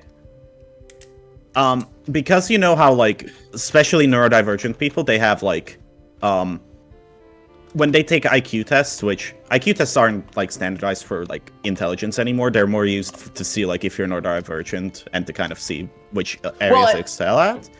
They can, yeah, because there's no unified definition of intelligence, and so if you really want to get a grasp of your overall intelligence, you have to take multiple. Yeah. So you can tell that she's probably insane in like some areas. But she has savantism in somewhere. It's like in certain aspects. Yeah, but she's like, so she's probably not lying. It's just there's such a discrepancy between like which parts of the test she would score high at. Right, to the point where it would just equalize. So so her stat block is uneven compared to like most people. Okay, yeah, guys. Yeah, cool. We need to move on. Sorry, Drift is gonna say characters anymore. Drift is gonna say, I disagree. I think you're plenty intelligent. And then just leaves it at that. I blush. Asharon is gonna clap her hands. While I do appreciate this conversation again. Worst conversation I've had in a while. I am going to. Look at her with puppy eyes. I'm going to. No. Do not. This is about the battle. This is about the fight. No, I understand, but I'm going to leave and help shore up the city. Okay? Because I can't be in here anymore. Alright? And she walks out of the room. We'll be strategizing in here.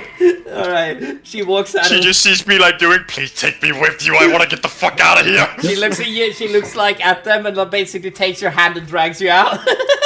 Yes, get the fuck out of here. And I just look over, I'm like, have fun! Wait! And like, oh...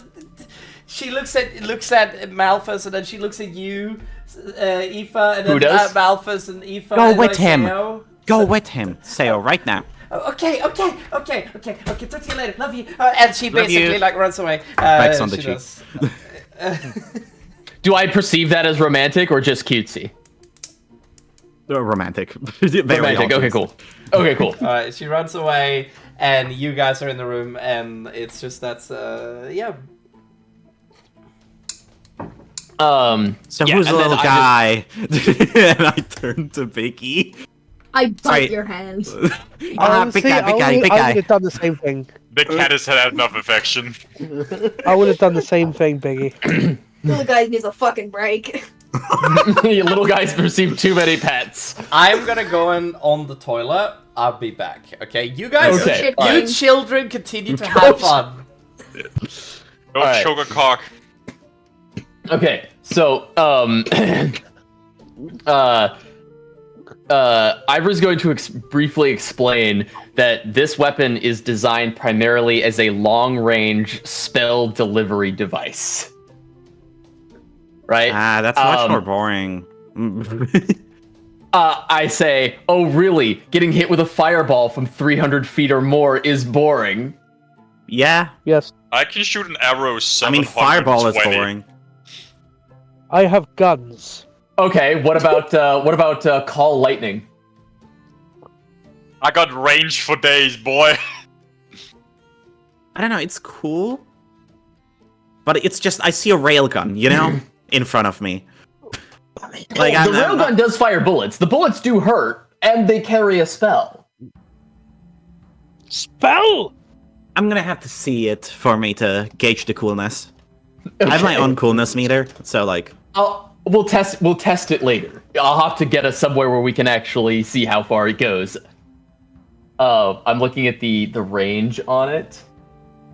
Oh, actually, it's 400 feet to 2,000 feet.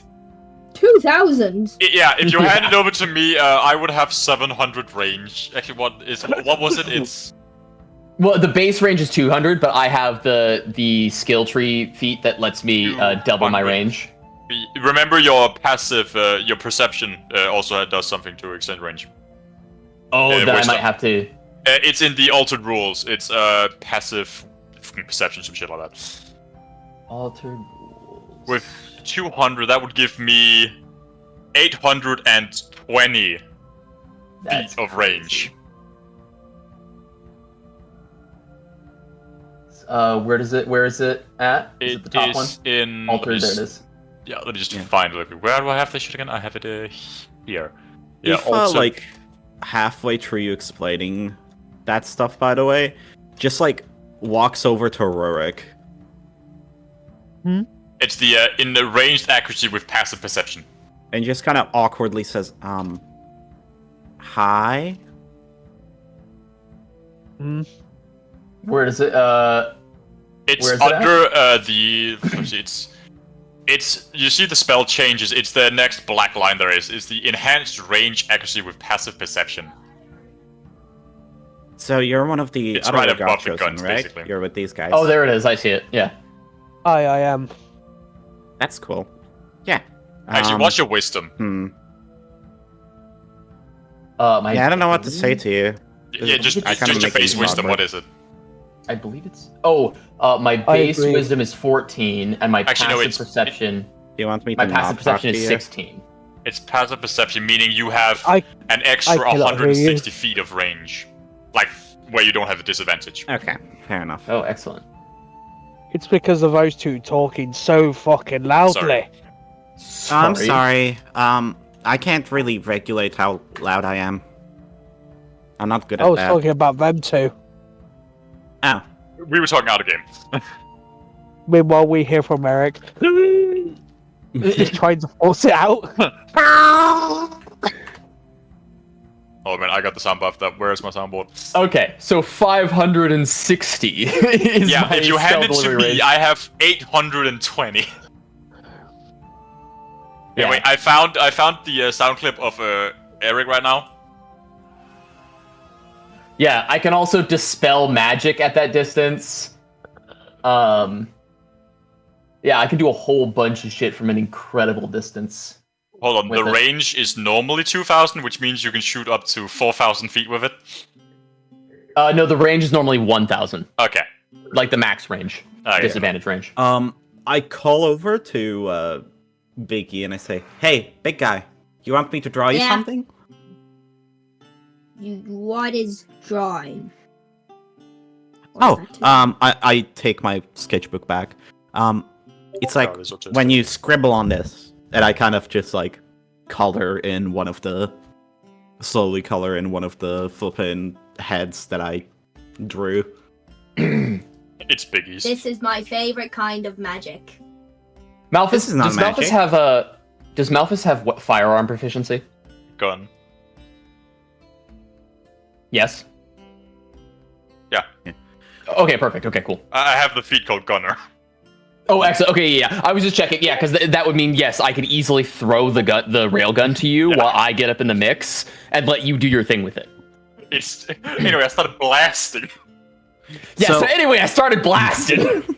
It does take 2 rounds, I will say. It does take 2 rounds as far, like, we're still working on the mechanics of it, but I'm pretty sure it's going to take 2 rounds, one to inscribe the spell on the bullet, the other to actually fire it. Right? If you have So, haste, you could do it in 1 turn. Yeah. Sorry, Will. Sorry, my bad. Yeah, you're good. So I open a like empty page of the sketchbook. Yeah. You want, and I say to Biggie, "Oh crap, their parents just called." Huh? Oh, and I say to Biggie, "You wanna try sketching something?" Yes. Why do I imagine Biggie trying to use his claw to sketch things? Fuck you! I was gonna do that. So No, I give you guess the 'cause pen. I'm right. I like showed you like specifically like how to do it.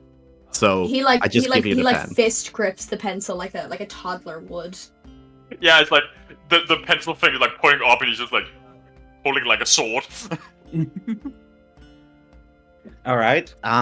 Probably the other way, so you can actually like draw on the paper without much problem. Just like turn it around in your hand. Okay. He holds it. He holds like the pencil or whatever, like you would if like holding like if you're like gonna like overhand stab someone with a knife, and just kind of like Yeah. really badly draws like the 2 lines. Yeah? I'm an artist. Art is my passion. Did you say Time to go artist into- or artist? Wait, you're a child in this. I don't place, know you the wouldn't meaning know of that word. Yeah, don't worry about it. Don't worry about it.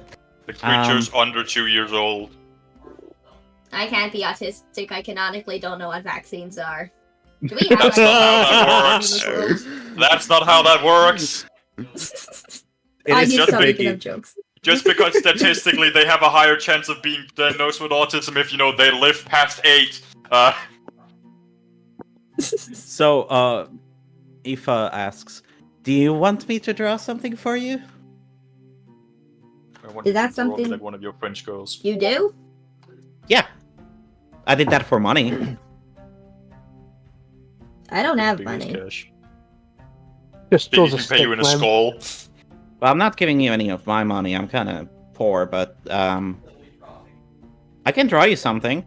Just tell me what you want.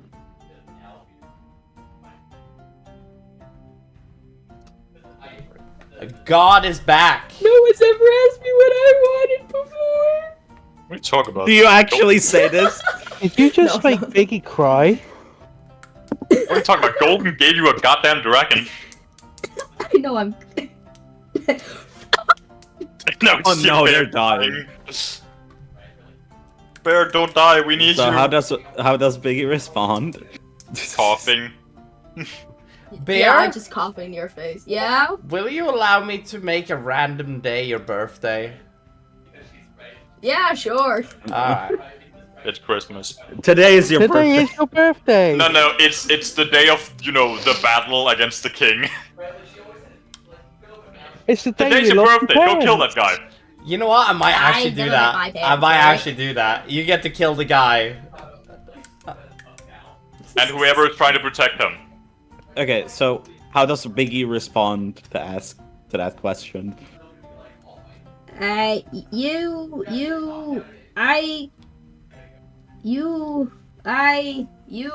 Do you want me to draw you? No. No? You draw. I'm. This isn't Biggie. I'm buffering right now, guys. I Oh, can't do okay. this. I mean, fair. I knew she was a robot. Ever You does draw not compute. anything. Yeah. Can you draw Mr. Weird? Who is Mr. Weird? You don't want to He's- know. He's my friend, and he's Legrim tall. Reaper. And Okay, he he's wears a tall. suit. And he wears a suit. Is he a human or? Kind of. He doesn't really look like anything. I can try to make a artist's interpretation of it. I think I'm accidentally describing Slender Man. The same thing. Fuck! Now don't worry, one of them only preys on kids, the other one just takes everything. Oh no. Yeah. So I start drawing a tall, lanky man in a suit, but don't give him any defining features. And I'm really fat as well. What about his face? What does he have a face? It's just a stick man with a tie. It's I just don't the draw you, I Slender don't Man. It's just the Slender No! Man. Fuck! Yeah. I'm creating creepypastas. It's Is it Jeff the Slender Killer. Man? Did you draw the Slender Man? No, we're not done yet. I keep asking more questions. Does Oh, he okay. have anything in his hands? Fair. Oh. A You have big described it as a spike. suit that he just wears a suit. Oh, a suitcase. Alright, Yeah. Fuck. All right, that's Because I'm trying to think of Mr. Weird, and then I'm trying to think of how Biggie would describe him. yeah. Just getting closer. Just getting close to Biggie. I need the exact measurements. If you were Leave the describing a child briefcase, alone. I'm sure Biggie might say something seems like along a the lines briefcase, of. I'm sure if Biggie didn't know what a briefcase, the word for briefcase, Biggie might have described it as he carries a box. That is actually Like a true. fancy box. Like he carries a fancy box. Fancy box. He carries a leather box. Yeah. On the side, the box says "this way up." Yeah, and then I'm sure if need To be, your I eternal either. damnation. Yeah, and then I'm sure Drift it just figures it out like, oh, I get what she's saying. It's this. It's a briefcase, right? Yeah. Like, Okay, I draw the tie. I draw. who exploded on the screen? Not What? me. What? I saw I somebody didn't do explode it. something on the screen. No, Oh, no, not me. oh. You have no proof. We have you Yeah. saying Oh it, my god. and Yeah, we have the this is fact that funny. and we have the fact that I wasn't even in the fucking here. We're So, not under attack yeah. yet. Aoife keeps drawing, and then stops. Like she just makes like a stereotypical businessman, and she stops at the face. He makes Larry. So, AA Bear literally sent me a gif of What? What did you send a gif of? Larry. from Pokemon. Wait, Um, Larry? The Pokemon gym leader from Scarlet and Violet.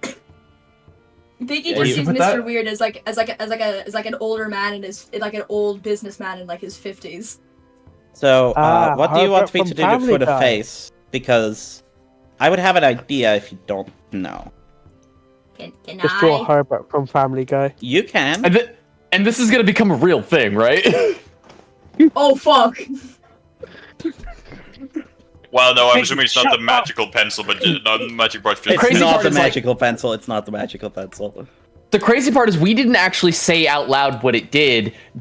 Aoife and I just kind of like nebulously talked about it from the standpoint of both of us knowing what it did, but we didn't. Nobody actually said out loud what it did, so I don't think Biggie knows.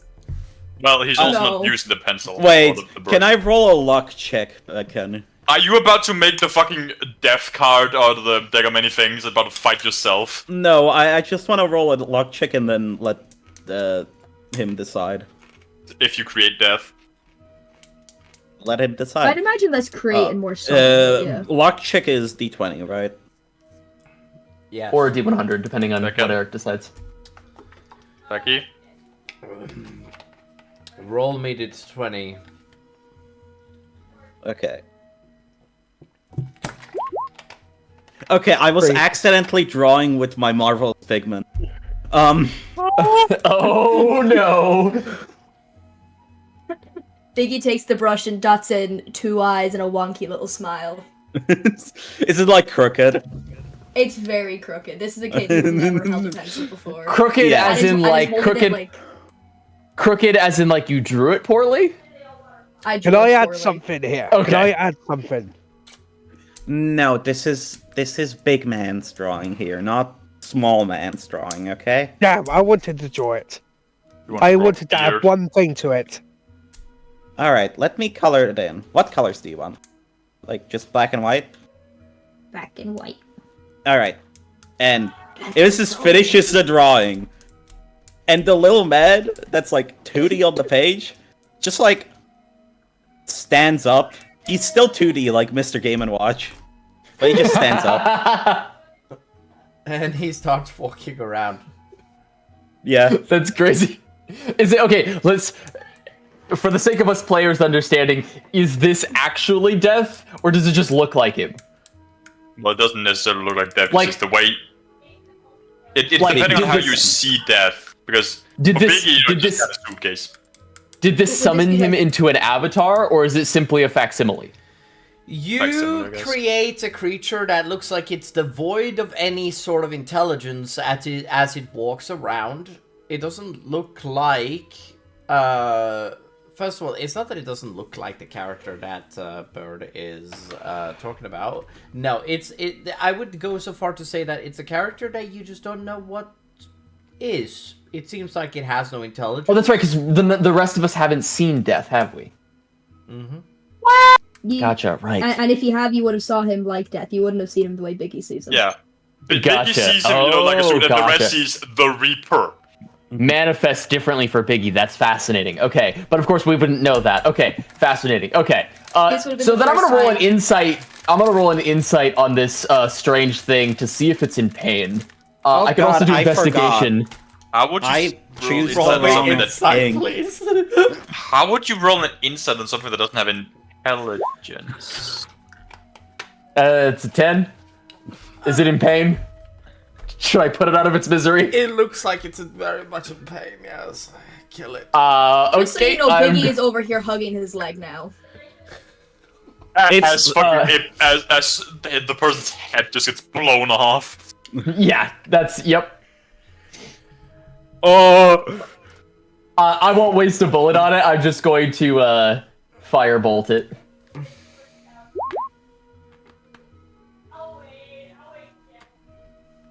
I forgot that it was my marvelous pigment. Oh!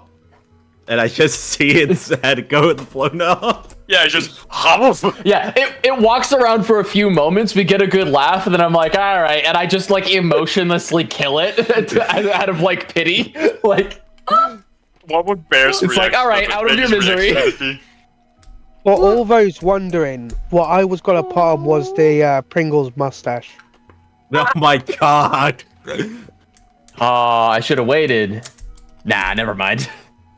Yeah, I, like, If there's any shield trace of it Biggie's- left, I'm burning it with more firebolts. I think it would just dissipate now. Okay. Yeah, it does speak. I, like, shield Biggie's eyes. Like, Biggie was hucking it. He needed to go on a vacation. He never stays for long. Okay. Oh. Okay, this child is scaring me now. By the way, why is he just with you? Does he have any parents? No. Honestly, I don't know what his story is. I know what parents are. Do you have any? Good. Glad you know what that is. Good for you. So has he just been fighting with you guys? I don't know. And I look around and I realize that nobody who would be able to explain is here right now. Yeah. And so I just say that, and I'm like, now that I think about it, there is not a single person here who actually knows why this child is a part of the party. We just kind of accepted it in the heat of the moment. Like, the rest of my party would know why they're here. Sorry.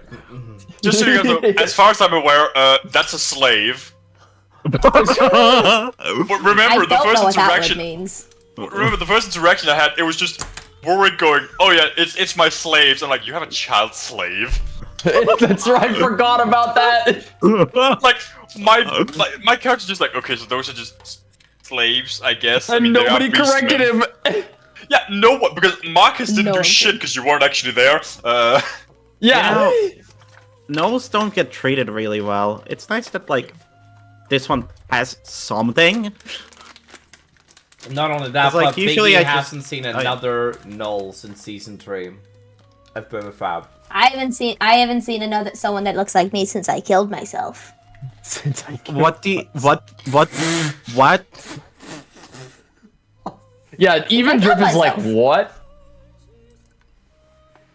Aren't you Yeah, okay? Everyone's like, what? How the fuck are you gonna explain this, Biggie? I take out like the little dagger I've had this entire time that like the other me gave him. Like, Yeah, I did it with this. Does it have, like, stained blood on it? Oh, Eric, I gotta roll an Arcana check on this, and I'm really hoping you give me advantage. Wow. Because I feel like I have a strong connection to this item in particular. Sure, roll. Do you know what I'm talking about? That connection I'm talking about? No, rolling. Okay. Okay. Alright. Is it just safe to say I know exactly what this is? Like, can I use my meta knowledge here? This is On a knife 26. that is made out of the flesh of a god. And I know which god. Yeah. Excuse me? Okay. Right, okay, cool. Alright. I take a look at that and I, like, you see, like... Cogs turning? Huh? Cogs turning? I'm not sure I'm understanding the word that you're using there. It's the, like, like, cogs turning. Oh, in, like, the cogs turning. I'm sorry, I heard something different. Yes. Did you hear cogs turning? No, I wasn't quite sure what I was hearing, right? Like, yeah, you do see the cogs turning, but it's more like that happy kind of go luckiness that she's been emanating for most of this conversation kind of drops for a second. And again, you feel a little bit of that pressure, and her eyes change color back to green again. Right? As she observes that. Are you sure you killed your set? Doppelganger. What? Magical doppelganger. I look Biggie directly in the eyes as if like asking for confirmation that what I'm saying is correct.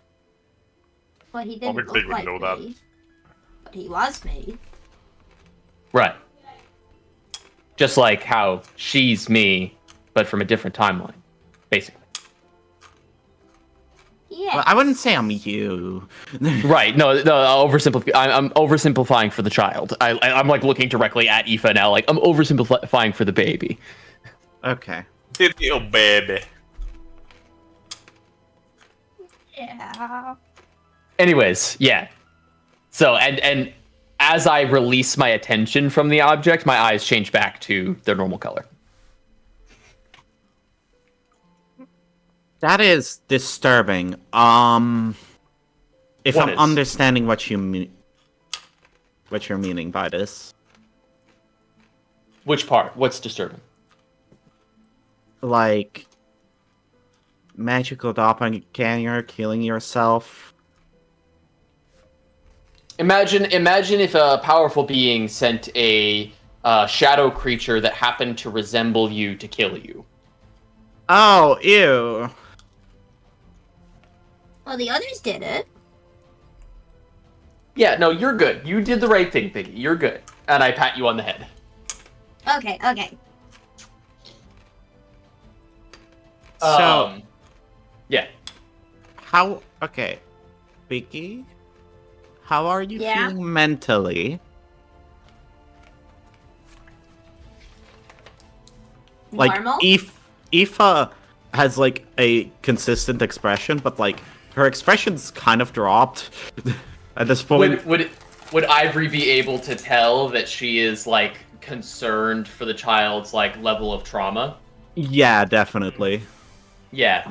Biggie, go ahead and tell me what you think Ivory would understand about your demeanor and if I would have picked up any trauma behaviors, or if you seem completely unaffected. Probably Biggie has a lot of trauma that he wears on his sleeve, but it doesn't affect him like a normal person because he perceives it as normal. Like if you he just whipped out the shit and he's like, oh yeah, I killed myself, dude. It's awesome. Right. Yeah. So you are heavily acclimated. Sorry.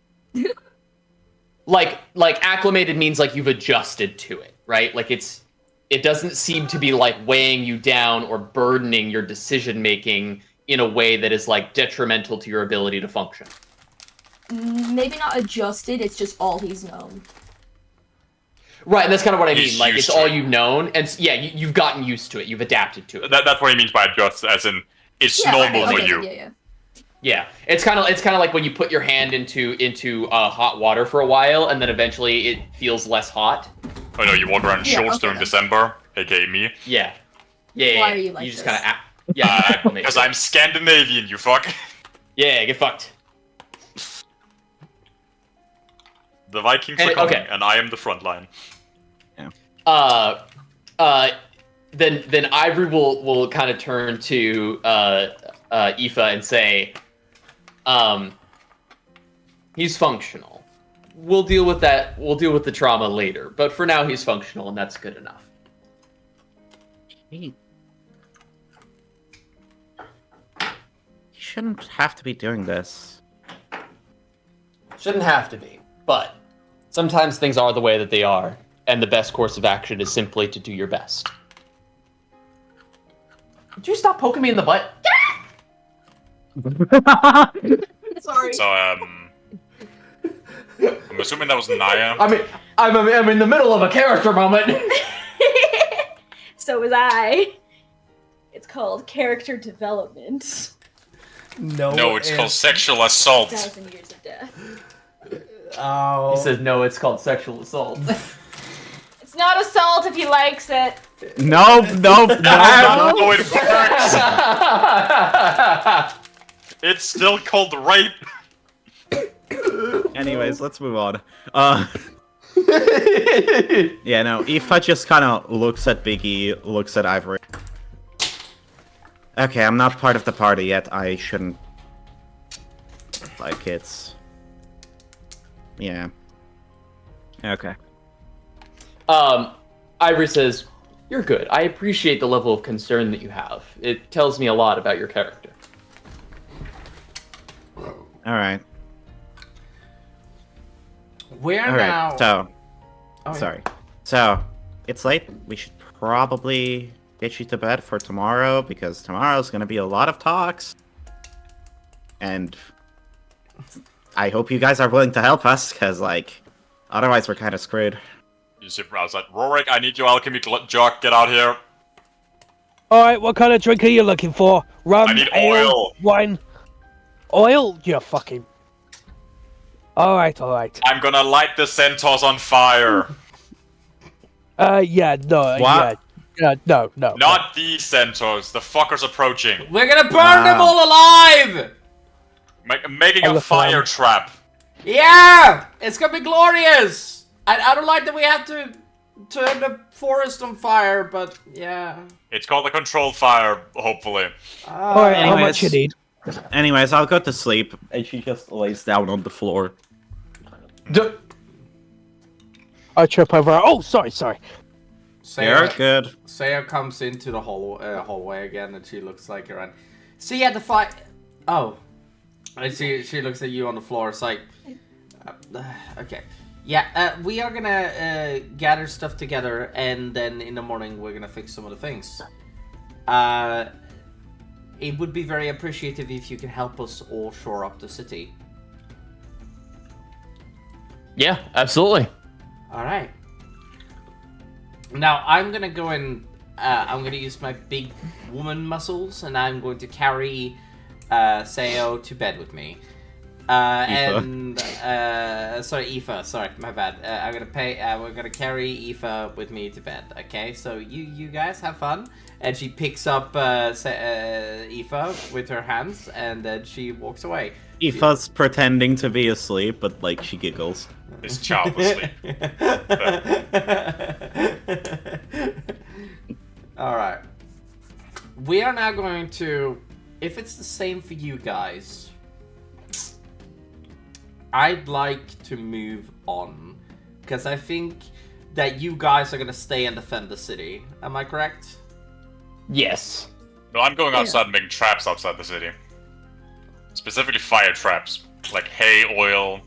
Okay, you're setting them up before the thing. Okay, got it. Yeah. Is there any defenses I gotta keep in mind that Will makes within the next 2 to 3 days? I would actually like to... No, you're not creating a howitzer. I will not let you. Not even close. No. Create the werewolf. A howitzer would take whether or not it's plausible is not the question. The amount of time it would take for me, because I would have to first establish enough industrial equipment to make one of those. Not even possible in the amount of time at the very least. No, I'm thinking something more simplistic, like Aoife and I working together to create. Well, no, because that wouldn't work, because the total value would quickly surpass what she's able to manifest at one time, right? Unless she can make multiple things at a time. I can make multiple parts. Well, That's she has a limited use. That's a problem. Yeah, I do also have a limited amount of pigment. Gotcha. Okay. So I think I would try to coordinate with her to see how feasibly possible it is to work with a smithy to get the smithy to manufacture some simple firearms in the fashion that I use them. You can also just look at the firearms that the dwarves are giving you. I specified that the dwarves had given weapons away. Well, no, you only said that to a certain dwarf, no one else. Oh shit. Well, Aoife knows it. Aoife yes. Yeah. You could also have a look at the weaponry that has been given by the dwarves to basically make sure that they are alive, and also the chemical warfare and mustard gas. I also think that you want to have a actual, like an actual look at. Yes, I want some mustard gas. I need it to throw at a horse. Okay. Will? Yeah, that's it. Yeah, so I will look at the mustard gas, but I will also try to, and we can discuss how successful we are at another point. But that will be like my effort is to try and help create a small militia of riflemen to give a technological advantage to the fight. Mm-hmm. Right, and use and abuse as much magic as possible to mass produce a quick rifle army. Right. The problem here is that first of all, the rifles that you guys have gotten is not the typical stuff that you guys have gotten. You've gotten late stage 1800 sort of rifles. We're talking muskets and maybe some bolt actions is the best I can. So muskets, bolt action, and the occasional. Right, and I would focus on. Yeah. I would focus on refining their bolt action mechanics. And then just mass producing it, and just to see how many rifles we can put out to make a small advanced force that would start firing on the enemy before they're in range of us. Mm-hmm. Right? Yeah. I would or before we're in range of them. Aoife would definitely help with drawing some stuff for that. Cool. You guys work on this stuff, you guys develop this stuff, and you also have a look at the mustard gas. I'm gonna explain something to you, Will. If they throw this into the people, everybody in that army, I don't know how potent mustard gas is, but it's very bad. It's very bad. Yeah, the mustard gas is already a huge deal. In line with also having the ability to pick people off at a longer range, my overall strategy is hoping that we can basically utilize trench warfare in this scenario and basically make the enemy walk into their own deaths. Yep. I'm giving the enemy trench foot. Right. Yeah. I also want to specify, you don't have rifles for the entirety of your army. I would say for about 500 to 800 guns, approximately. That's perfect. Yeah, can I grab a bolt rifle? Become the white death, Mr. Sniper over here. I'm gonna say you guys help shore up the city, and you help train the men with the rifle. You even teach them how to use them. However, you do come to realize that centaurs have a different posture than humans do, and you do realize that it's a little finicky, but I'm gonna say that because you have so much firearm prolificity that you do understand how that shit works. And I can teach them within reason. Within reason, yes. If you were teaching like a fucking Leonin, no, not a chance in hell. A Loxodon? Nah, fuck that shit. Nah. You would struggle. But at the very least, they can be. None of them are going to be like marksmen, but they at least will be able to fire with reasonable accuracy. Yeah. All they have to do is to shoot into a group of 10,000 people. That's all they have to do. Not hard to do. Yeah, they can do that much. Yeah, they should be fine. And, like, honestly, what's the other... Asharon is teaching is the spellcaster, which is about 50 to 100 of them. And they're basically, she's teaching them, like, the spells that should be used. She's also preparing the spells for the clerics to be using. Make the clerics that are of Lyra triage units. Make them be healers and stuff like that. Helm Would Rurik be helping? Would Rurik be helping with the firearms training? Of course I would. I have the guns. Okay. Yeah. Okay. So Aoife and Rurik are the ones most focused on the actual training. I'm assisting, but I'm mostly helping with the production side. I'm just training myself. Malthus is going out into the field, and also somebody is following you during this, and basically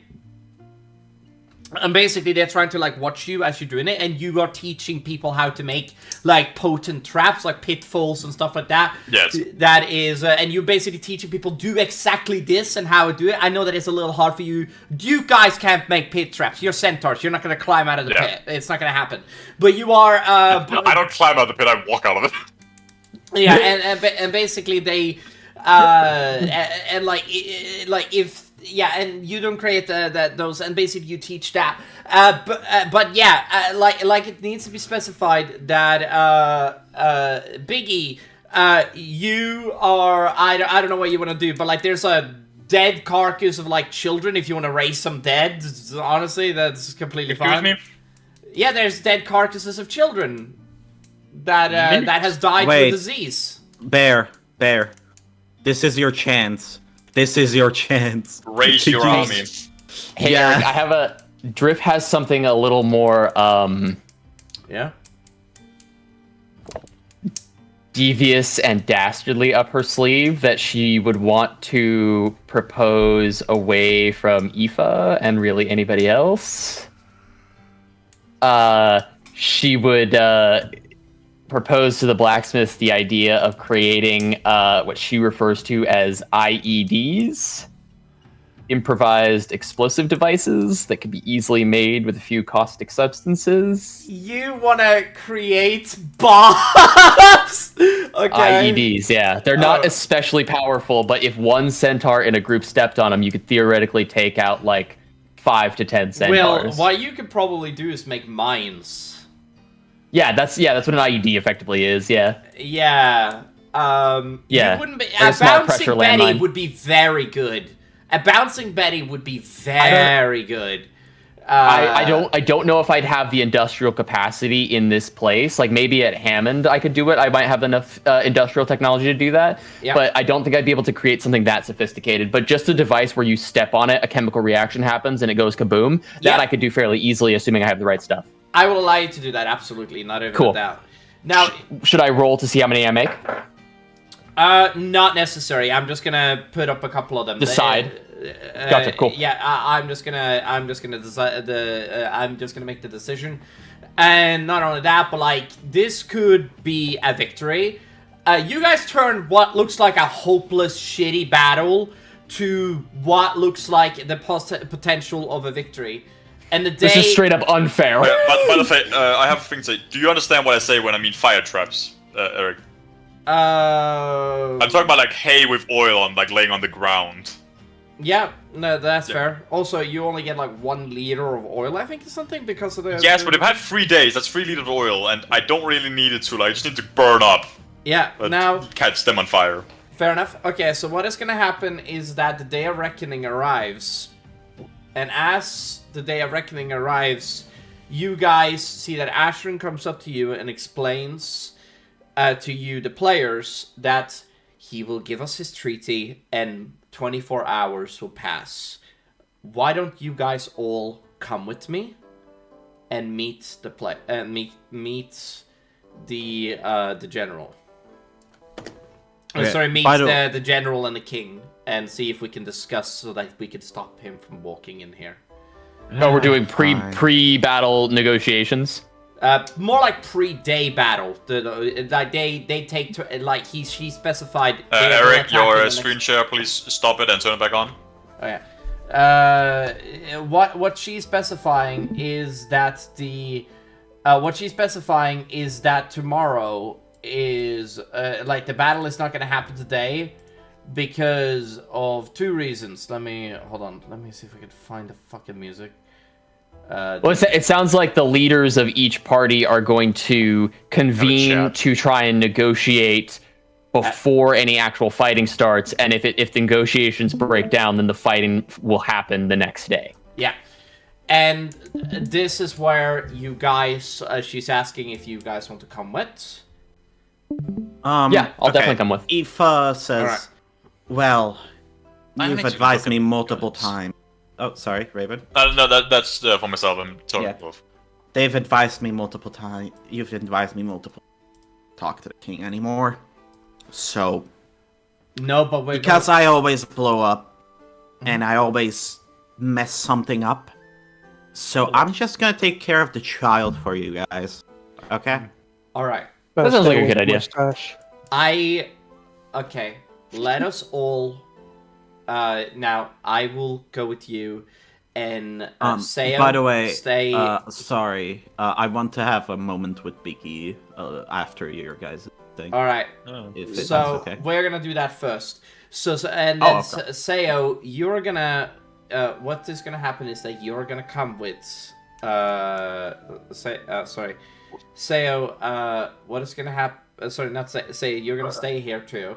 And make sure that they do not come up behind us. But if they come up behind us... Oh, tall woman. Asharon. And she's talking to Seo. Gotcha. Yeah, you stay here. You make sure that they do not attack us from behind. Yeah, I want you to keep an eye out. Same thing with you. If make sure they do not come up behind us. As for as for this, I don't know. Okay, let me think. Me and the general, Stein. Right. Seems like I have to talk myself out of the troubles again. Right. Is this my first time meeting the general? You saw him earlier. Slow them to talk with him. Right, but like actually like speaking with it, because I was doing the thing with Aoife and the identify spell, right? Like, this is the first time because he pulled me into a private room. Yeah. Well, that depends if he talked with you in the 2 to 3 days that's happened since then. Yeah, but like what he's gonna do is that he's gonna look up at you. So I guess the reason I'm asking is because I would like to roll an insight on him. Yeah. Go ahead. Okay, cool. Roll the insight. Also, can I add a bolt rifle to my loadout now? Yeah. That's actually a dirty 20.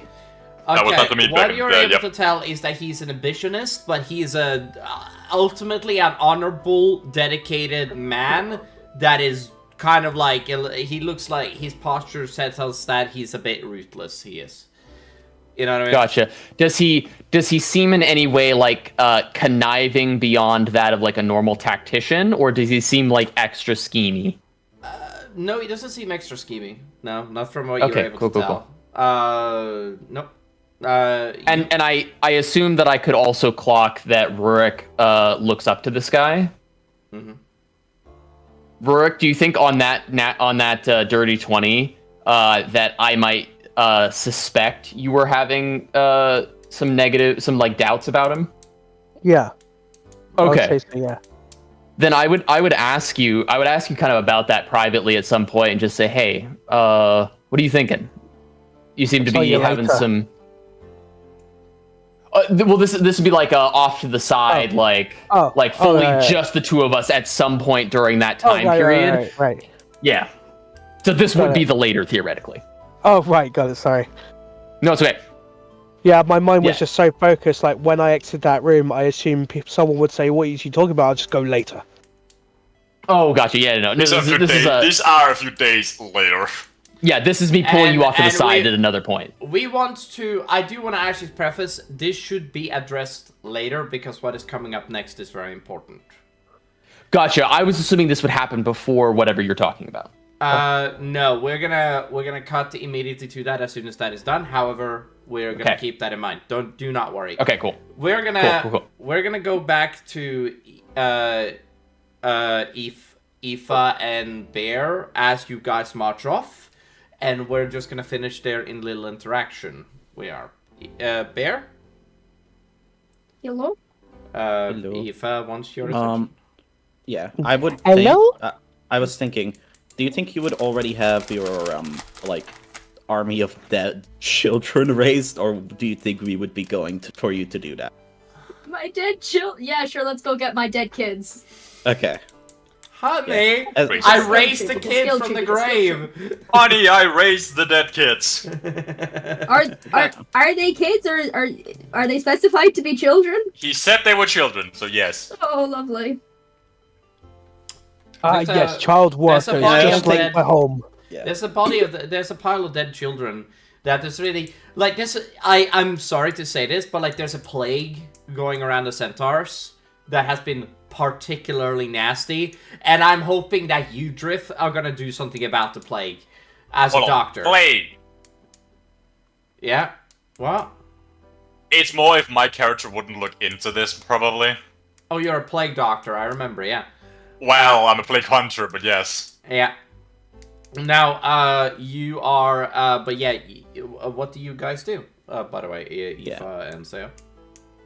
Oh, sorry, Aoife and Seo. Yeah, you know what I mean. All women are the same to you. Anyways, Whoa. It's really hard to... Eric, would you, on that note, would you permit, for as a general purpose thing, that I also, again, this is in line with something I may or may not have constructed for myself while I was apart from the party. Do you think I would have somewhere either in a bag of holding or as some sort of mechanism of my super cool jacket, like a microscope that I can set up? Maybe it's like collapsible, and I can set it up to analyze blood samples or pus samples for the bacteria or what might be causing the plague. Yes. Or do you think that's too much? Yeah, I'm recommending that you do that afterwards, though. But we are gonna get heavily into this in the future, depending on what happens next. I just want to make sure I can write it down ahead of time. Yes. Good. All right. Cool. So, yeah, I'm walking with. That was non-intentional. I'm sorry. Yeah. I'm walking with Biggie, and I'm way more quiet and reserved than you've seen me, like, basically the entire, 3 days you've known me, Biggie. And I'm just kind of walking with you.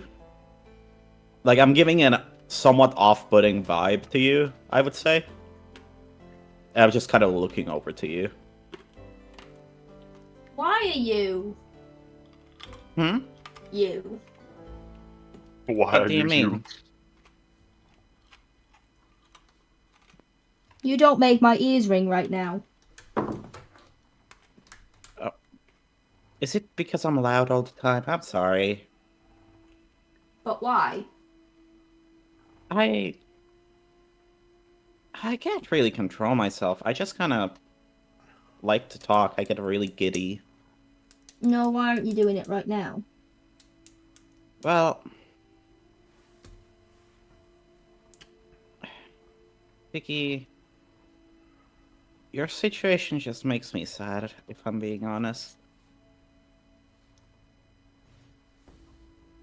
What? Why? Well, you're a kid, right? Like, how old are you even? I don't know. That's I think- concerning. I think someone said I was 7. I don't know how old that is. Oh, okay. Well, at your age, you should be just playing around with bricks, just kind of playing make-believe with friends. By the way, not doing Biggie, much. you should have in your possession, I haven't discussed this before, but I'm realizing I would have done this because I've done it before. You should have in your possession a one-of-a-kind magic Rubik's Cube that Drift would have given you. Hell yeah! We've discussed this. I remember this. This is like a flashback. Let's continue this. Yeah. Yeah. So, yeah, I just kind of say that.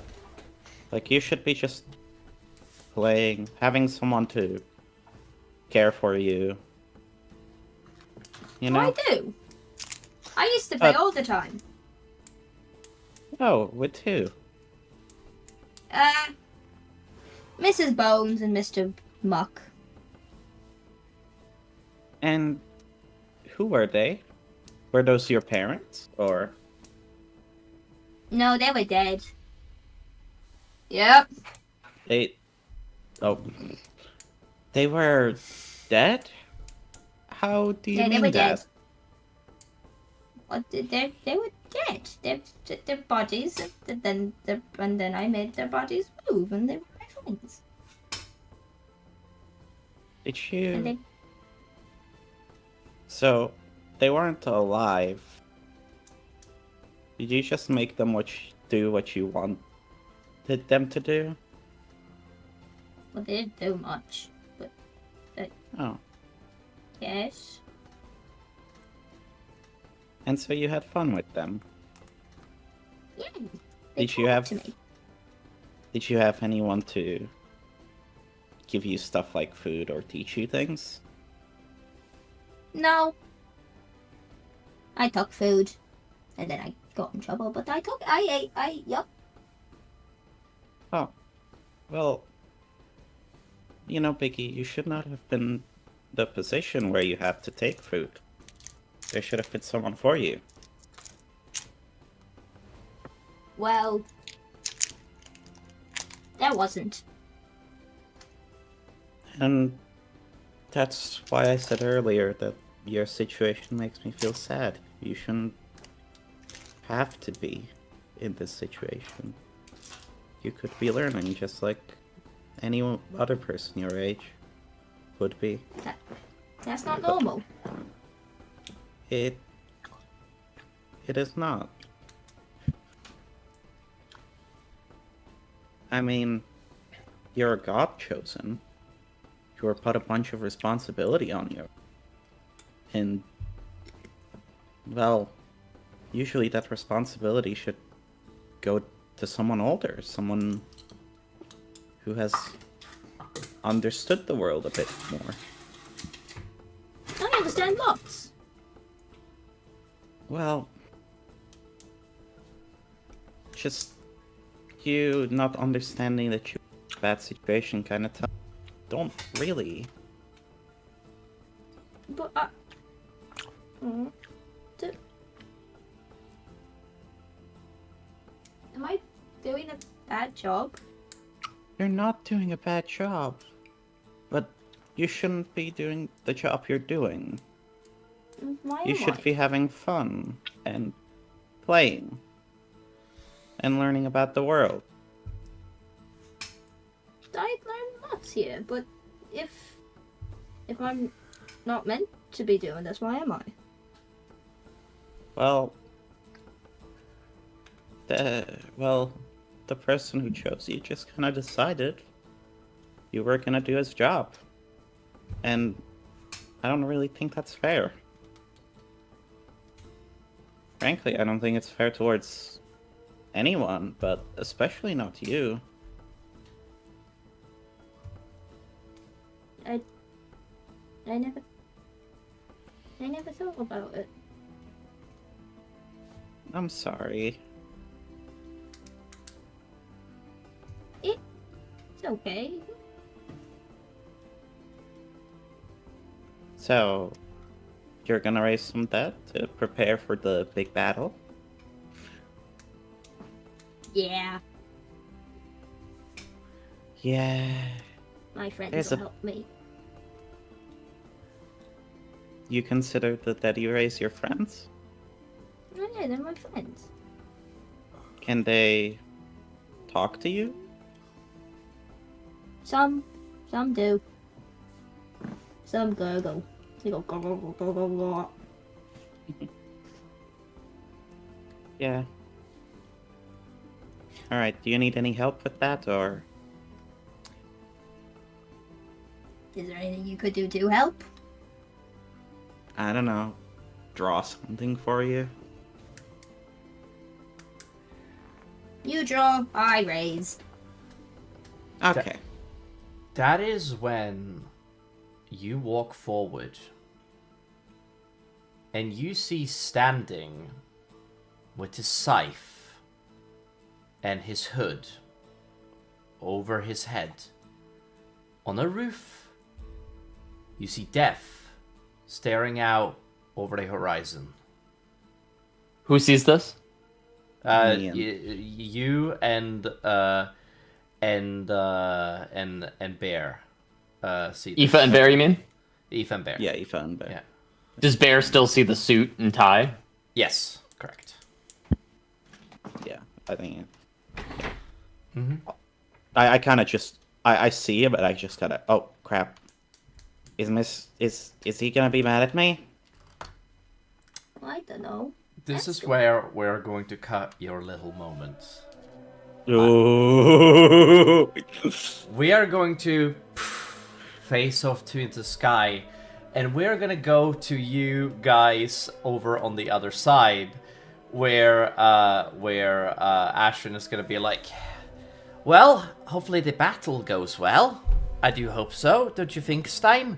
All right, yes, the fight will be legendary. You guys will surely destroy them all. There's no doubt about it at all. And that Especially is when, since we've outfitted you with some advanced technology. Of course. You stand still, and you guys see coming into the light, you guys start to see what looks like familiar faces. And this is where we're ending the episode. Ooh. Woo!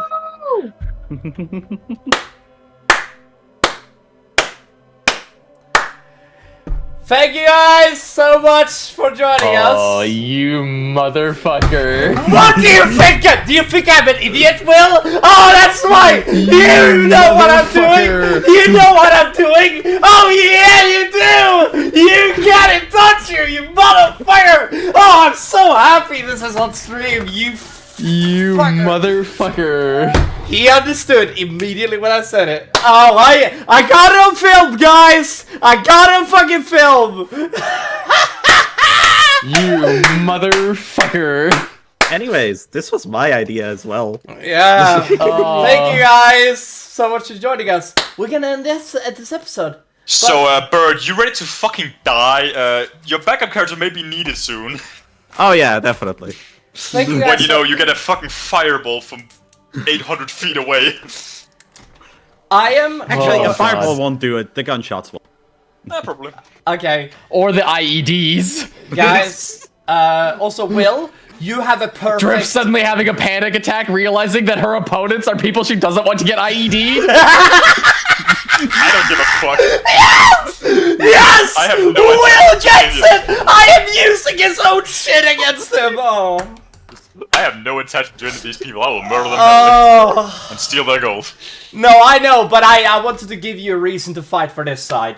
So, I did that, so you're welcome. Thank you guys so much for joining us for the Fate of Asharon. This has been the best fucking thing I have ever done. Thank you guys. Can't wait for Julie to get mad when I accidentally kill her character, quote unquote accidental. I'll see you guys in the next episode. Everybody say goodbye. Bye bye. Bye bye.